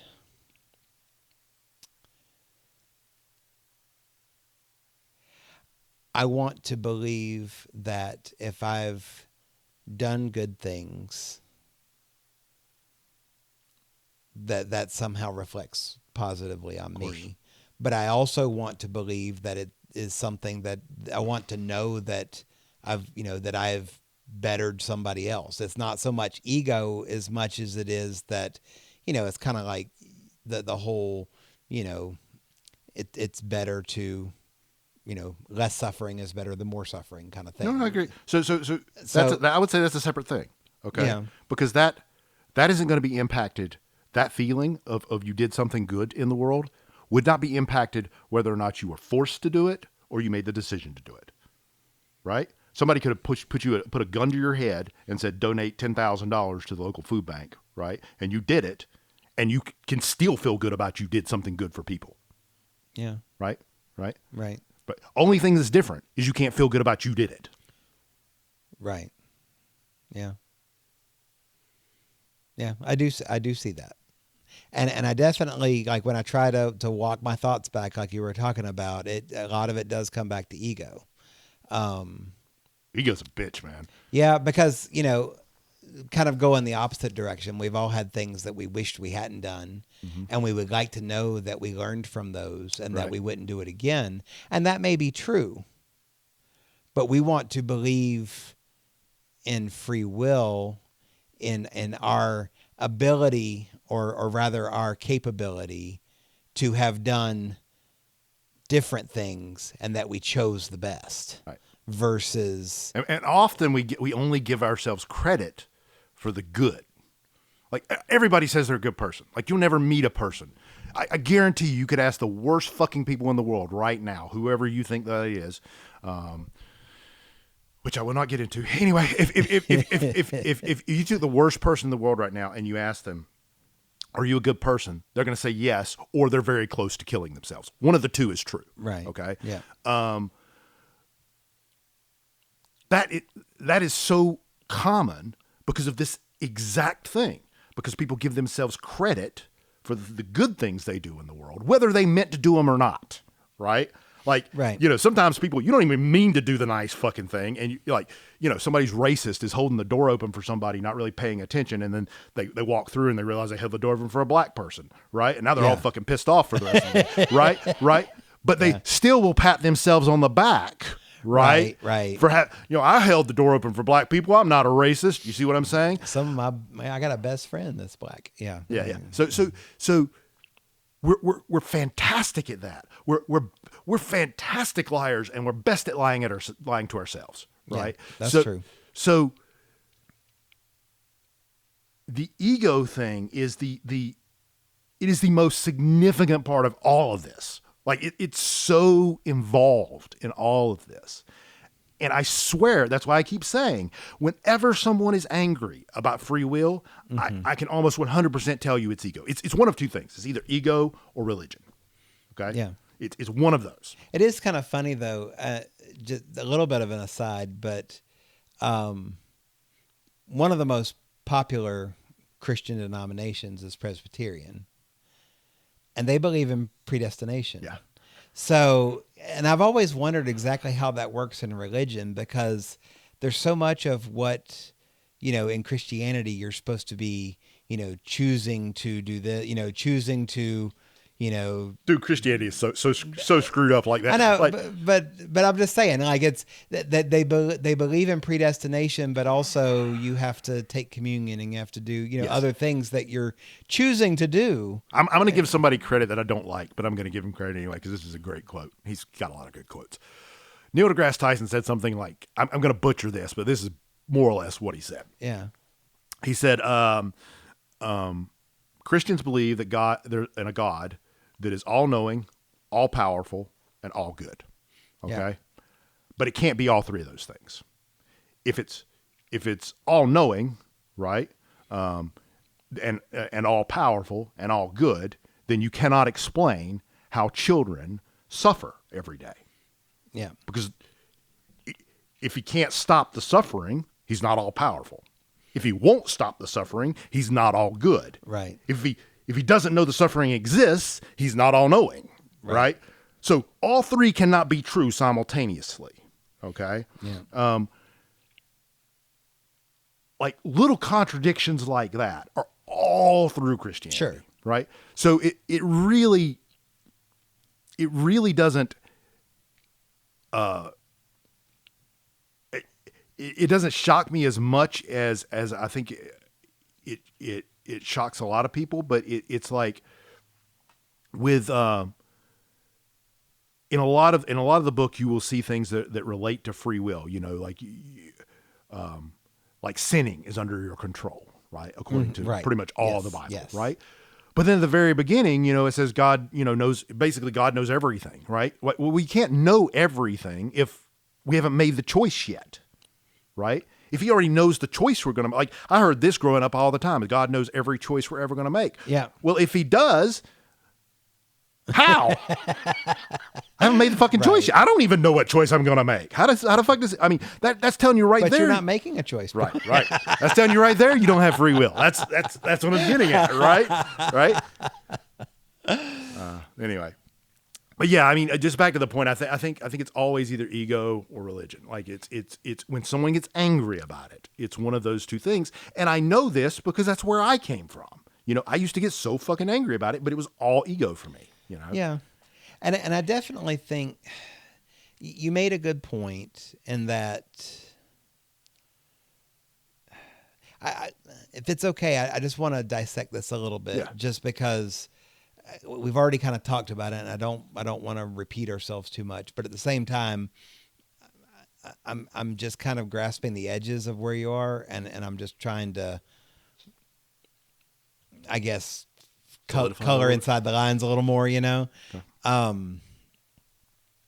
So if everything is predetermined, okay, we're going to put aside the whole deterministic, probabilistic thing. Like what we're saying, I mean, it matters in that if it's probabilistic, then it's not all predetermined. Right. But we still don't have any free will to change it in any way. And so I understand what you're saying there, but that does mean that, you can run the simulation 100 times and they're not all going to end the same. Absolutely. Yeah. But that being said,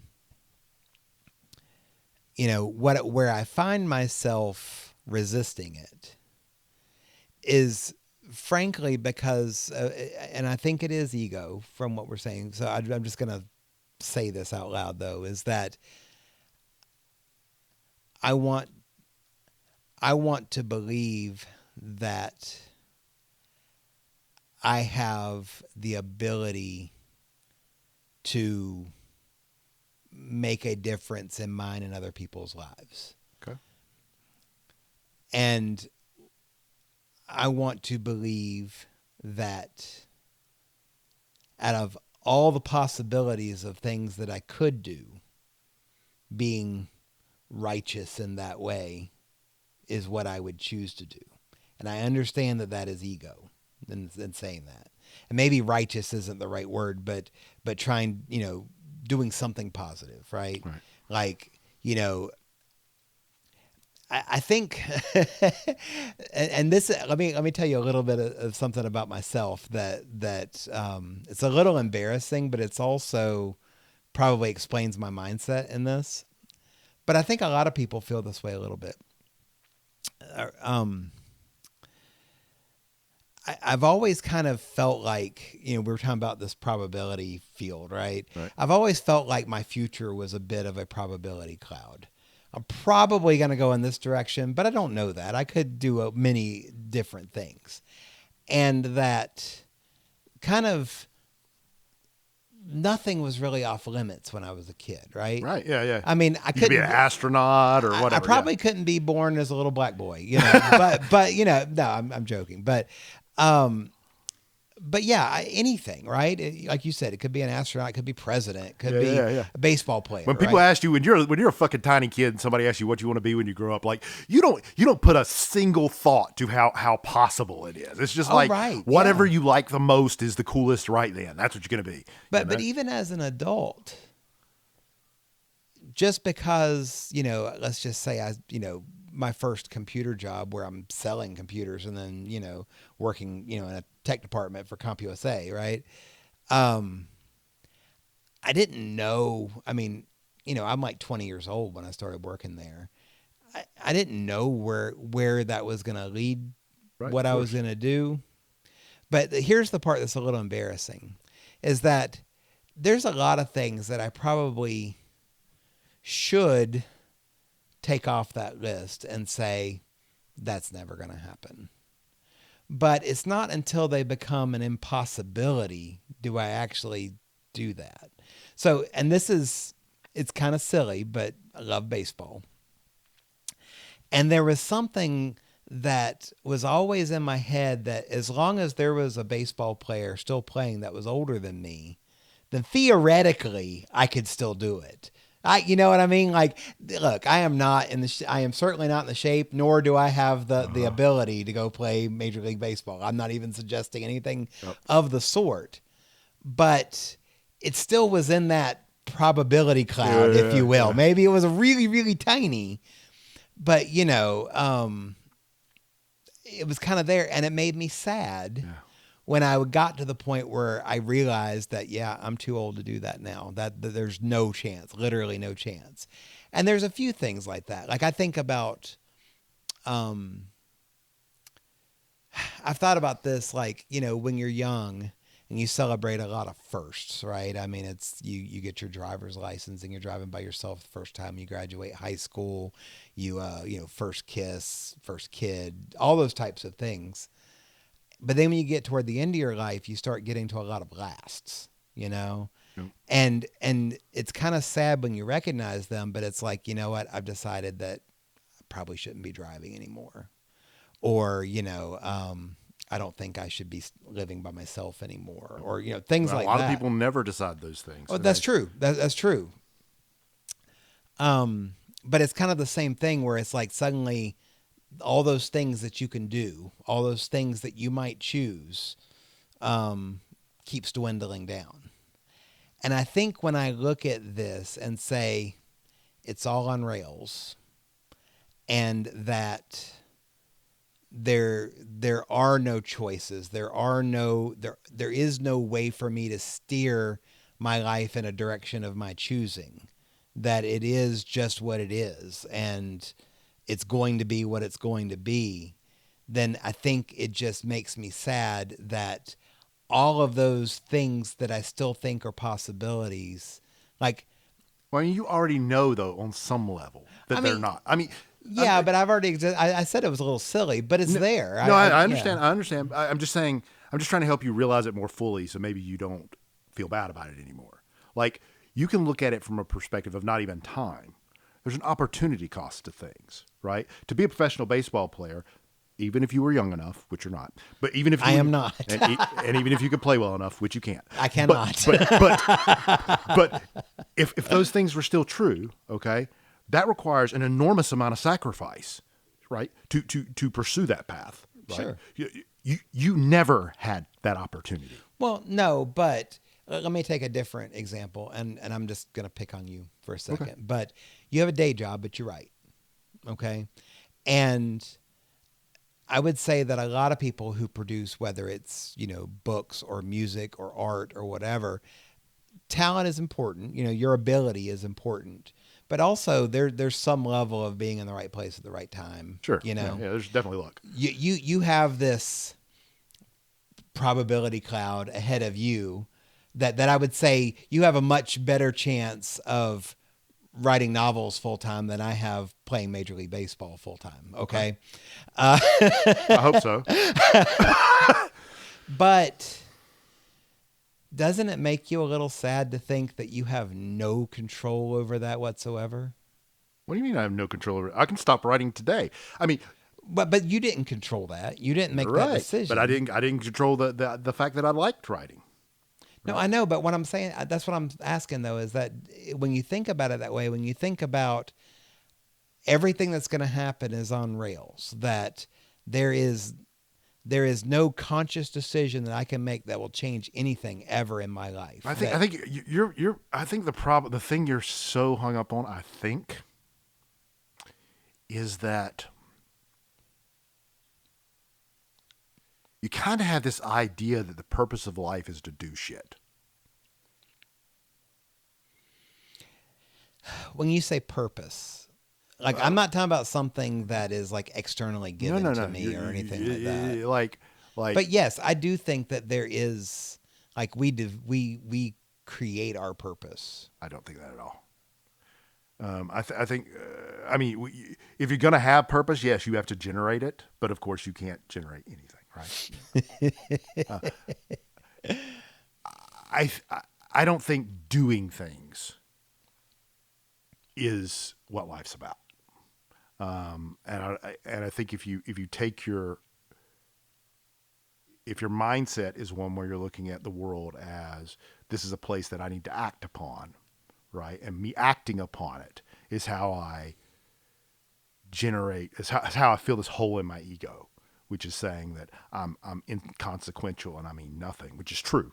You are, and I am, and everybody is, right? Mm-hmm. We're specks on a fucking planet at the edge of a galaxy and in the unimaginably large universe. We don't fucking matter, okay? We never are going to matter. We never did matter, except in as much as we actually matter, which to me right now, how much I actually matter is 100%.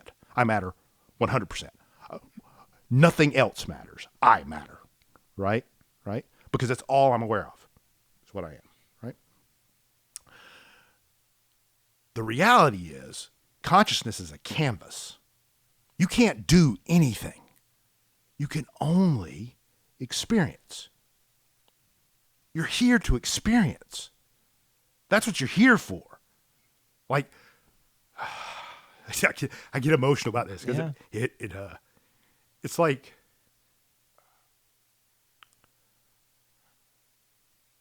people spend all day trying to avoid certain experiences. It's what you're fucking here for. Like, feel it.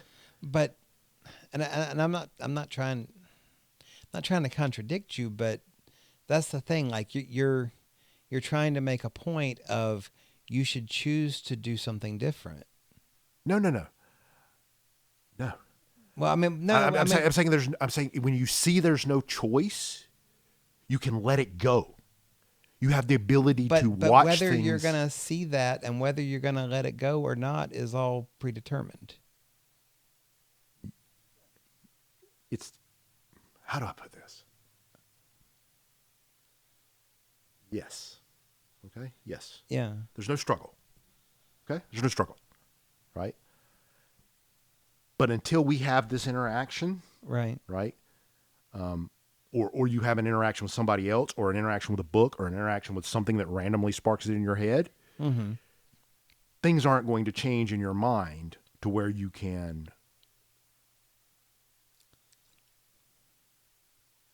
stop feeling bad about the fact you have no control over things, right? Because it's nonsensical. You never had control over things, and you're never going to, right? And you can logically go through that, and you can experientially, you usually have to feel it before you, I think this is where you are right now. You haven't felt it, right? So you're in a place where you're fighting it, right? Not much. I mean, but there's a resistance inside you that's coming from somewhere. I think I'm, it's not so much that I'm trying to fight it. It's that just like you were talking about following your thoughts down, and there's, can you go deeper? Can you go deeper? You ask the questions like the 2-year-old, right? I feel like I'm doing the same thing, but it's like every time that I hear you say,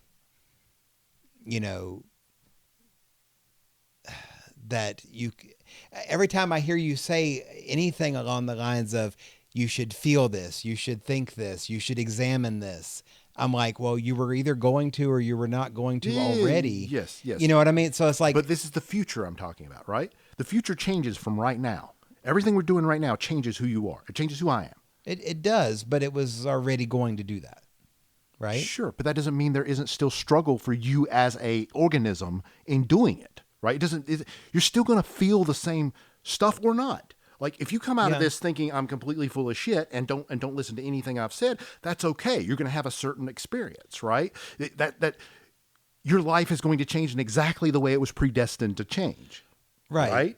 So, okay. So just trying to examine again my thoughts around this. Mm-hmm.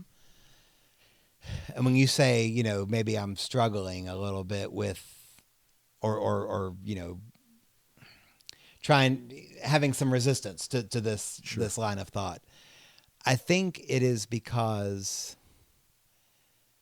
it kind of goes back to, I'm trying to figure out how to say this, because this is, you were talking about how it's hard to describe some of these things. This is hard for me to describe, and I think I've tried to a couple of different ways and it hadn't come out right yet. So it kind of feels like, if that's the case, then like if everything, it's almost like it's scripted, okay? Like a movie, right? In which I can't ad-lib any lines. This is just, it is going to be the way it is.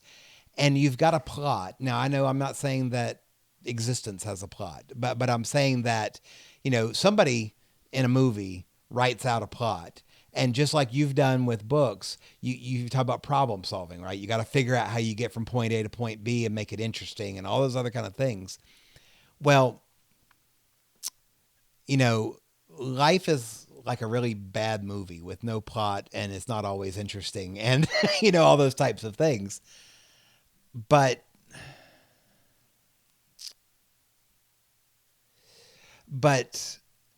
what I'm hearing you say, and the way that I'm taking it, I understand where you're saying that these, I'm going to call them plot points, okay? Us having this conversation changes something in my mind and your mind, and we experience it, and somebody else listens to it. And this is a point in time in which some things, and there are, trillions of these, but there are points in time where somebody has an experience that changes something that happens to them in the future. Yep. Whatever that, I get that. But if it was always going to happen, and all those things are going to happen as part of the script, if you will, the predetermination of what's going to happen, then I guess it's just kind of like, what's the point? What was the point anyway? Even if you had free will. Okay, but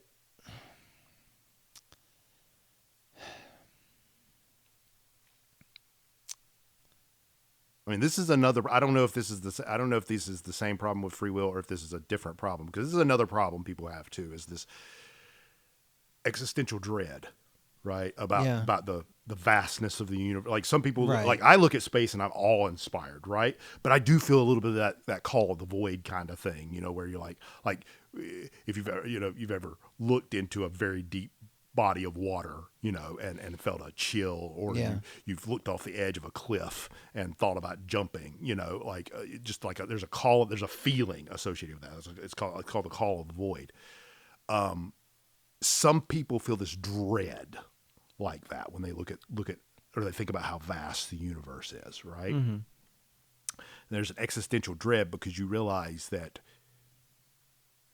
well, I say everybody I think probably everybody feels this. I certainly felt it when I first realized how tiny and insignificant we are.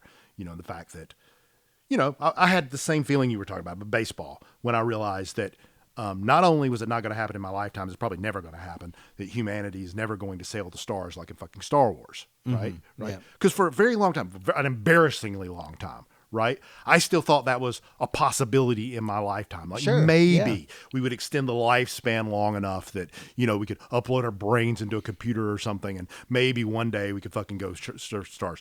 Now I kind of realize that ain't going to happen no matter what, Right. but if it does, it's sure shit not going to happen in my lifetime, right? And when I first realized that, I had that feeling, this feeling of loss, right? Yeah. For a thing that you were never going to have anyway, right? Right. Because you built this idea, this story in your head that you didn't even realize you built. Probably I didn't realize I'd built it. This story in my head about how one day I was going to be a spaceman and fucking have a 6'7" dog in the cockpit beside me, flipping levers. You know what I'm saying? Like, That's not real. It was never real. It was never going to happen. Being mournful of that is fucking stupid, but you do it anyway, right? Yeah, Until you right. realize that it's fucking stupid. And at that point, you can start to make progress, right? You have to realize the reality of shit, and it's going to feel a little weird for a little while because you're not used to it. You've been thinking about things a certain way for your whole life. But if you can see it, if you can see that there's really nothing else, that this is all there is, you got a canvas and shit's playing out on it, you realize the whole point is to figure out how to enjoy the story that is playing out in front of you. And when you realize that, you also realize that the joy is always there.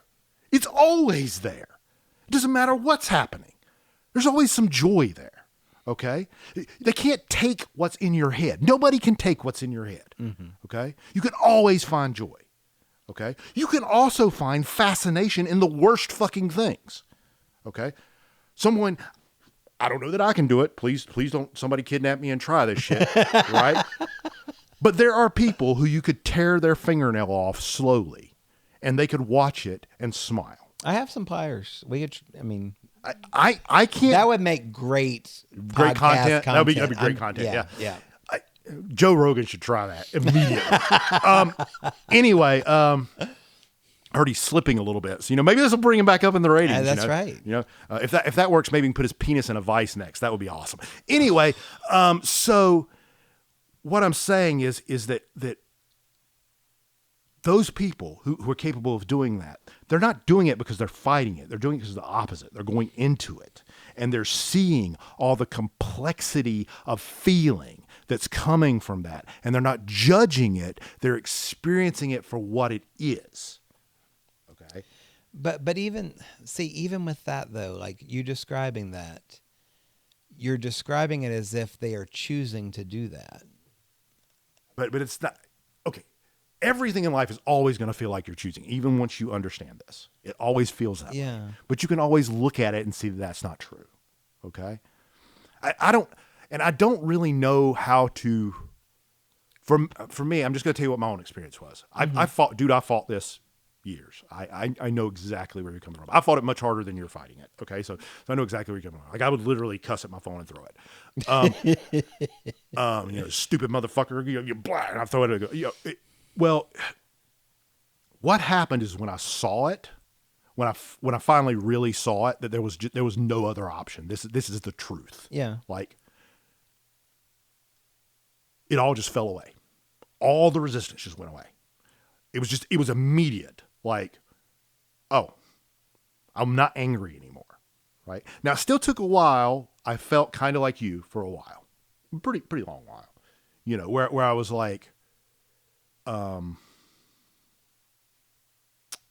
why exist? Right? I mean, I used to literally say if I thought free will wasn't a thing, I was just going to stick a gun in my mouth, pull the trigger, because why do anything? Right? Yeah. If you have no control of it or anything, why are you even here? Right? Or I would say there are people out there that'll say, well, if I can't be blamed for my decisions, then I can just do whatever I want. I mean, you could take that mindset, and if you did, it would change what you're going to do in the future. Yeah. I mean, you were always going to take that mindset, though. Right. And so you can walk that back too. You can look at, well, why were you always going to take that mindset? Well, you can walk back to something that happened to you earlier in your life, in your formative years, maybe that taught you that other people are fucking horrible, and whatever the hell you can do to get ahead, you should do that. Yeah. Right. And that led to what you were doing today. Right. This is kind of where I'm saying blame isn't a thing really. Like it's people are going to do what they do. Right. Yeah.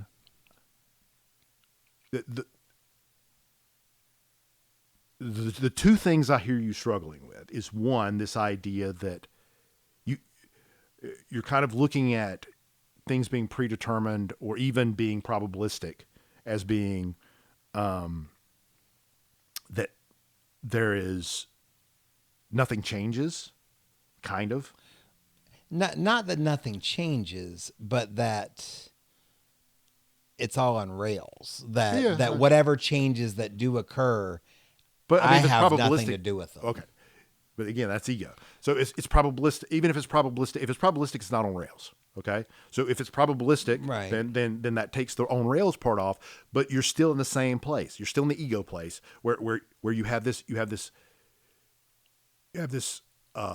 habit, okay, of believing or kind of existing as if the purpose or as if the reason or the thing you need to be doing as a human is doing shit, right? Is making change upon the world, you know? And what I'm saying is that entire urge is just an outgrowth of ego. It's just an outgrowth of your ego saying, I need to make my mark, right? I need to prove I exist somewhere, right? If you can see that all there is a canvas that things play out on, right? It goes a real long way towards clearing all this up and getting it to where you can just accept things, right? Without fighting them, you know. You can, and you know, I know you're gonna have problems with this, but you're gonna have things where it's be like you have a choice to make, right? And again, you're not really making the choice, but your subconscious is making the choice, and it's making it based on all of this shit. Okay, so if it filters into your subconscious mind that living in a way that makes suffering less likely for all people is a better way to live than living in a way where taking advantage of people, you know, where you take advantage of people all the time, right? If that filters back into your subconscious with a strong enough emotional connection, it will change your behavior. I agree. Okay. I agree with that. So I'm making a connection that I just want to make sure that we're on the same page with. Because we kind of started this episode talking about kind of the scientific way. You know, we talked about particles and mass and energy and I know you've referred back to your subconscious and things bubbling up from your subconscious. I'm making this leap that when we talk about things being deterministic or, you know, when I say on rails or whatever, it's that there is a connection between those two things. That what is happening in your subconscious couldn't have happened any other way because of the initial state of the universe, basically. I mean, there is a connection there, but that's, I mean, yes, it's ultimately all reducible to the Big Bang. So that's fair. Okay, that's what I was just making sure we were on the same page there. It's ultimately all. I just when you say that, people have this idea like your path, you know, every little molecule of you was plotted out to come together here, and then you do the things you do, and then you die, and that was all just written into your script, and that's not how it is at all. It's that everything is flying around in crazy fucking velocities and fucking directions and shit. It's all fucking chaos. It's all interacting with right, one another. Right. So but it's still behaving according to. But it's not that a script was written for you. Oh, right. Yeah. It's a script was written for the universe, and you're just lucky enough to be able to experience a small part of it. No, yeah, I understand what you're saying there. Yeah, I wasn't going there. So this may be kind of an antagonistic way to look at it, but I'm just trying to wrap my head around this part of it. So, and it's kind of funny because this reminds me of something that I've heard people say in religion too. So let's say that what you've described is absolutely 100% true. Okay. And you're trying to convince me or whoever's listening that it's true. Whether we are convinced or not is not up to us. Correct. It's not me either. So what's the point? I mean, that's what I keep coming back to. It's not so much I'm not trying to say that there has to be some grand purpose in life or something like that. I think our purpose is what we make it, right? It's you know, Except you don't make it, but yes. well, Yes, I do understand I mean, what you mean. but I mean, I'll go back to what you said a minute ago, like whether we do or not, we feel like we Yep, do. you sure do. Yep. Okay. So I might believe that my purpose is, I don't know.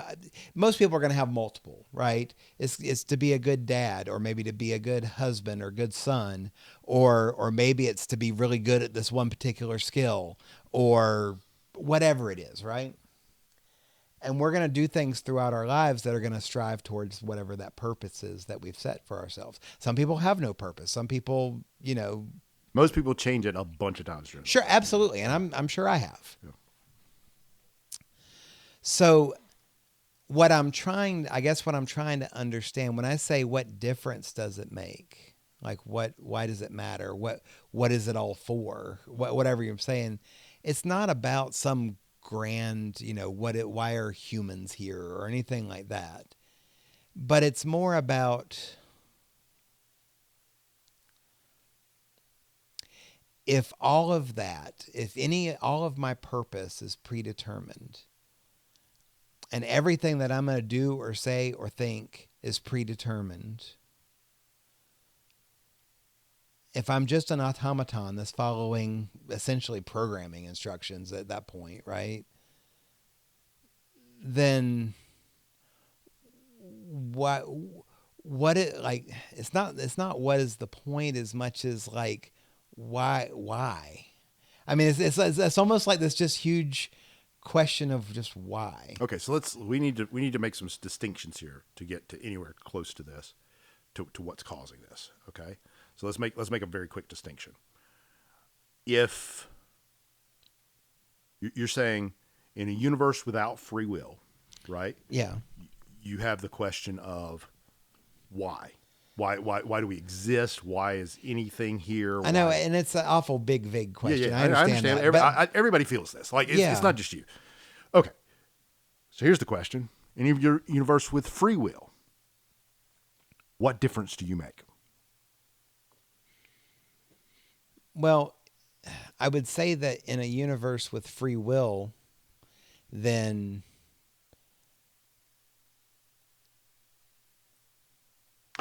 How is the end going to be any different? well, if you're talking about like the heat death of the universe, then I'm talking about your end, the heat death of the universe. How is any of it going to be any different? It's all going to end the same way. We're all headed the same destination. None of it means anything, no matter what you do, whether you put free will in it or not. Like that's a part of it you have to get through your head. yeah. Either that or pick a religion, okay? Because that is the choice, right? The choice is either nothing means anything except for what you decide to pay attention to in your life, because that's the only control you have. And I would not even say you have that control, but as much as you have control, that's the only control you have is over what you pay attention to. So either you recognize that and you decide that's enough and you see things as they are, and a lot of your troubles immediately go away. Or you keep that, and whether or not you believe in free will or not, you need to figure out what is this cosmically significant thing that you're living for. Yeah, I don't think most people are thinking of some cosmic significance. Well, right, Like- the thing of egoic significance, which is the other place I was going in this. Or Like, what are people going to think about me when I'm dead? Right? That's a common one. yes, I definitely that comes up, but I don't think that's where I am right now. I think it's more of I would like to believe that us as a society, like if you look at the last 200 or 300 years and you look at advances that we've made, yeah, there are some iffy things that are going on in certain corners. And I'm not trying to paint it as, we're suddenly in some utopia or anything. But if you look at the advances we've made technologically, socially, or like socioeconomically, from measures of like equality and acceptance and other things like that. Longevity, yeah. Yeah, yeah, exactly. Health, we've done a lot Sure. in that time. And a lot of that is based on the backs of things that have come before it. It's building blocks, right? And you like to think that you continue to build to the future. Most people are not looking at, oh my God, there's going to be a heat death of the universe at 6 times 10 to the 67th years away. You know what I mean? What do years even mean on a cosmic frame? But anyway, right. So, but I think most people are looking at contributing to society, right? And then the society as a whole is contributing in some way to a better future than what we have. Okay. How's that any different whether or not you got free will? Are you making the same contribution or aren't you?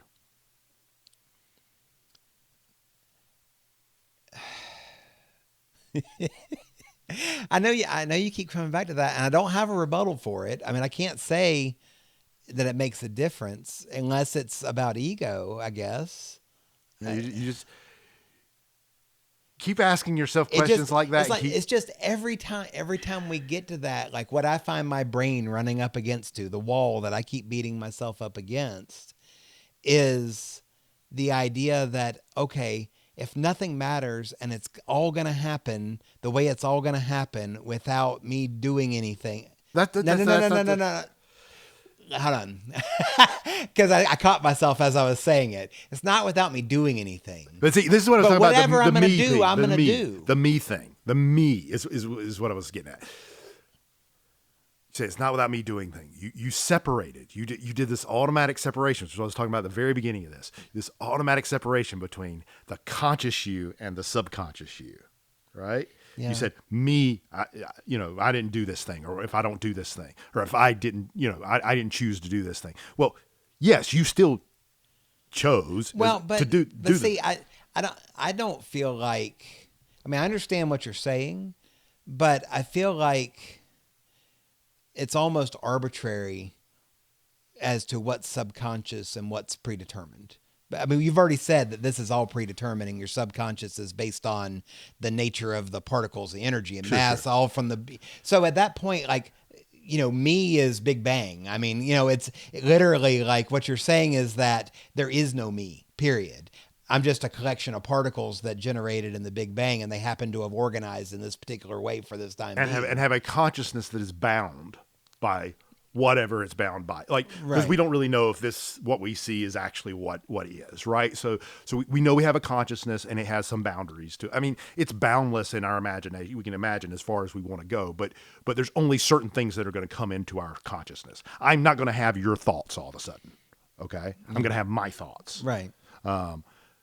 That said, scientifically, your thoughts you do influence me. Like when we're sitting here, even if we're not really talking, if we're just, looking at each other and stuff, if we're two people who know each other very well, mm-hmm. their brainwaves tend to start syncing up if they're around each other long enough. So, in any event, all I'm saying is our consciousness is bounded in the way it's bounded.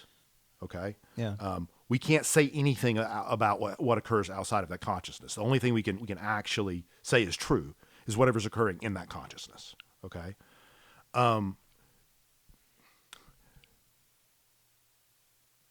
Consciousness and I conflated these two. They're not the same. Consciousness and ego are not the same. But ego normally rides your consciousness. Mm-hmm. Like your ego is the thing you're probably most familiar. Well, you don't realize, but you're probably most familiar with. Like I noticed since I've been trying to work on my ego, I've noticed this so much, dude. I think me or my or I probably 10 million times a day. Yeah. Okay. Well, you're most familiar with you. Yes. So I mean, you're intimately familiar with you. Yeah. When it's natural to see everything from the egoic perspective, okay, and that's what you're going to be looking at, right? Mm-hmm. And I don't remember where we started this to get back to the point, but I'll just say this: the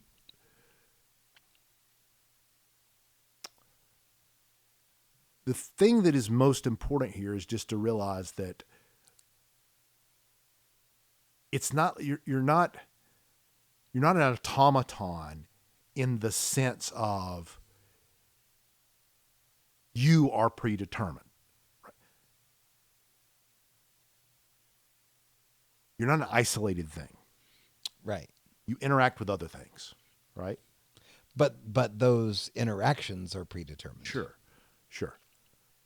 But the good you do in the world, right, is independent of whether or not you chose to do it. Okay? So the giving yourself credit for it doesn't matter. Okay? And the faster you can remove that from your mind, the better off you'll be, because you'll be seeing things for what they are and you won't need an incentive to do something positive. Yeah, I understand. I understand your concept, and what I was gonna say, the brick wall that I keep running up against is that, you're spending time and effort trying to convince me and others of this, and I know that you and I have a lot of conversations, but I have conversations with people all the time where people want to convince you of something, or but like. But specifically, you have this belief that you have no free will and that this is all predetermined, and yet you're trying very hard to convince other people of that. Sure. And I feel like there's just, to me, either you're going to try to convince them or not, and that's predetermined, and whether you convince them or not, that's predetermined, and what they do with that information is predetermined. And that's when I get to that point of, okay, if all of that is true, if all of that is predetermined, if it really is, I'm not saying it's not true. I'm just saying that it's a very depressing way to look at it. It is if you take it that way, but I think that's an invention. Like it's.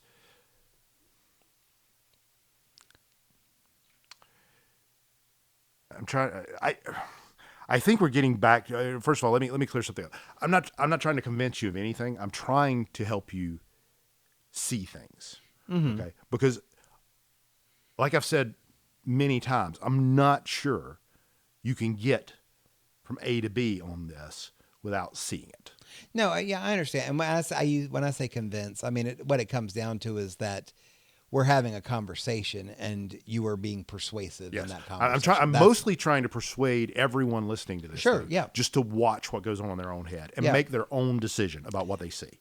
Okay, but just be clear and honest about it. And I do think that's incredibly valuable. So, I want to make that clear. I know you and we've probably butted heads a little more on this than we ever have in anything we've talked about, because I'm not sure I am where you are. Yeah. And I think that's okay. Yeah. Apparently I was always going to be that way. So there's nothing you can do about it. Yep. But I do think it's incredibly valuable to examine why you think the things you think. Yeah. And I think there isn't enough people. We said this earlier as well, is that I think we would just have a much better world if people were a little more introspective, if they actually examined, why do I feel this fear? Why do I feel threatened? Yep. Why do I not like this thing? Or why do I like this thing? Why do I love this person? Actually examine those, or, to your point, why do I do the things that I do or say the things that I say? And I think we can learn a lot about that. And I think the more you learn about yourself and the way that you are biased by all sorts of things, you can better take advantage of that information, I guess is what I'm trying to say. I hesitated there for a minute because much of what we're talking about. Choose, yeah. Well, yeah, but it's like, Well, so I'll say this. I understand how this you get wrapped around the axle on this. It's really easy to do, but it's like,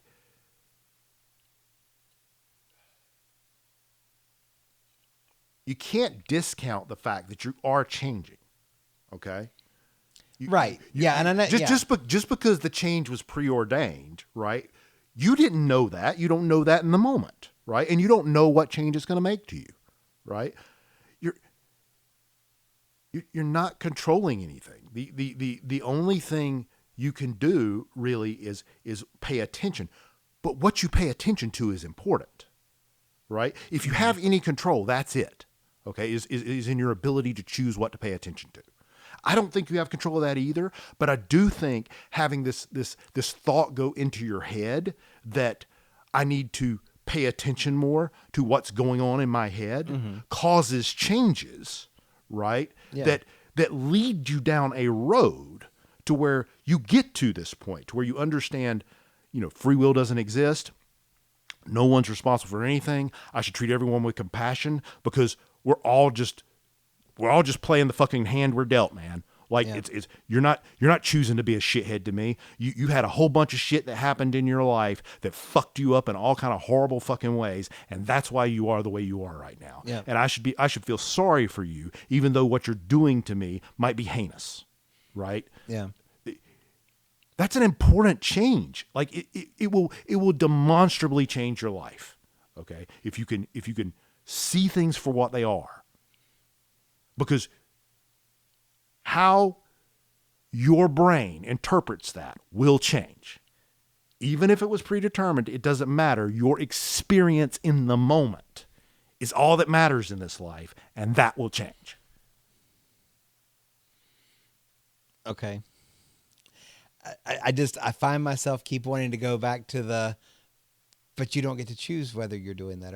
Every time, I understand what you're saying, but every time, I can't help it. Every time that. Why does that bother you so much that you don't get to choose it?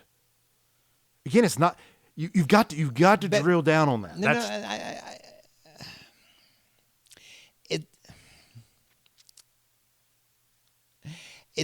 It's not so much. I feel like we're going in circles. Yeah, we kind of are. I don't want to keep going in circles. And maybe that is something that I can look more at introspective. Yeah, I'm going to be clear. I don't think this conversation is going to get anybody across the road. Okay. Yeah. My hope was not that we would have this conversation and our 150 listeners or whatever it is would immediately fucking go to a meditation retreat and start Buddhism. That's not the. I just want to have the conversation. Yeah. To present the evidence I have, right, and leave it to you to experiment and see what you see. Well, and again, I that's probably the best way to go about it, because for anybody, I think you already made this point that, sometimes you have to experience something in order to really understand it and not just be told it. Yep. And obviously this is something that a lot of people are going to have a resistance to, because we feel like we're choosing. Right. Yep. Regardless of whether you know you're not or not, it makes no difference. You feel it. Yeah. You feel like you're choosing things, and most people want to feel like they are choosing things. It's not just that you do, but it's a desire to. So that's where the resistance, I think, comes in a lot. So, well, I think I swear to God, I think this is all ego. I'm going to tell you this, and this is I just made this connection, but this is why you can't accept things as what they are if you're ego based, right? Mm-hmm. You can't get to a place. How do I put this? I have noticed since I've started focusing on the ego that I catch the ego when I do something bad very quickly, right? It's very fast when I do something bad or make a mistake, feel bad about it, or I just do something that's genuinely bad, right? I don't do that much anymore, I don't think, but I make I do something that's genuinely bad, and I'm like, and I think to myself, oh shit, that was awful of me, right? It's pretty easy for me to catch that and go, I shouldn't feel bad about that. I should file it away. Feel bad about it once, file it away, right? Don't do that again, right? Understand that. make whatever amends I need to make to this person, and let them know I've changed something about myself and I will not do that to them again. Right. And move on. Right. That's fairly easy. What's hard is when you knock something out of the park and everybody's going, Right. oh man, great job. You're the man. And you're like, yeah, I am the fucking man. You know what I'm saying? Yeah. Catching that is hard. And that's where the resistance is coming from, I think. Maybe.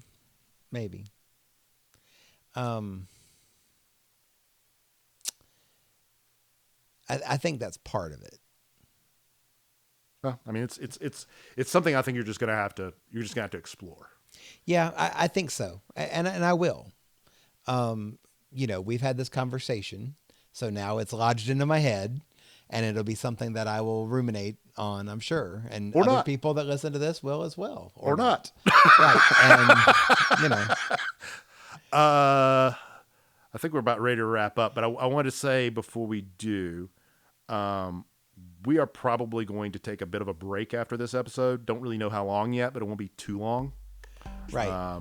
So maybe an episode, maybe 2 episodes we'll miss, but then we'll be back. We really need to get more in the can, like life happens, you know what I'm saying? And all the ones that we had, as emergency podcasts, to use in case people have vacations, you get sick. Thank you for listening to the Effing Up the Ineffable podcast. So, if you and on enjoyed top the of that, show, we're gonna please be share it with your exploring friends. Video. If you didn't, yes. well, So hopefully, thanks in for the near sticking around future, this long you'll be able to anyway. see our handsome faces and not we are just available on most magazines major and podcast platforms, Yeah. Hopefully including by the Apple by Music, the next Spotify, episode after YouTube, this iHeartRadio, we'll scare Amazon away all Music, 150 and more. occupants. We are currently releasing new That's our episodes goal. every 3 weeks on Thursdays, So, yeah, but hope sounds to good, increase the and frequency of releases in the near future. Please subscribe to us on your favorite platform to be informed when new episodes release. And also, we love feedback. Feel free to find and follow us on X, Blue Sky, Threads, Instagram, or Facebook, and let us know what you think. You can also email us at effinguptheineffable@gmail.com. Thanks again, and we'll see you soon.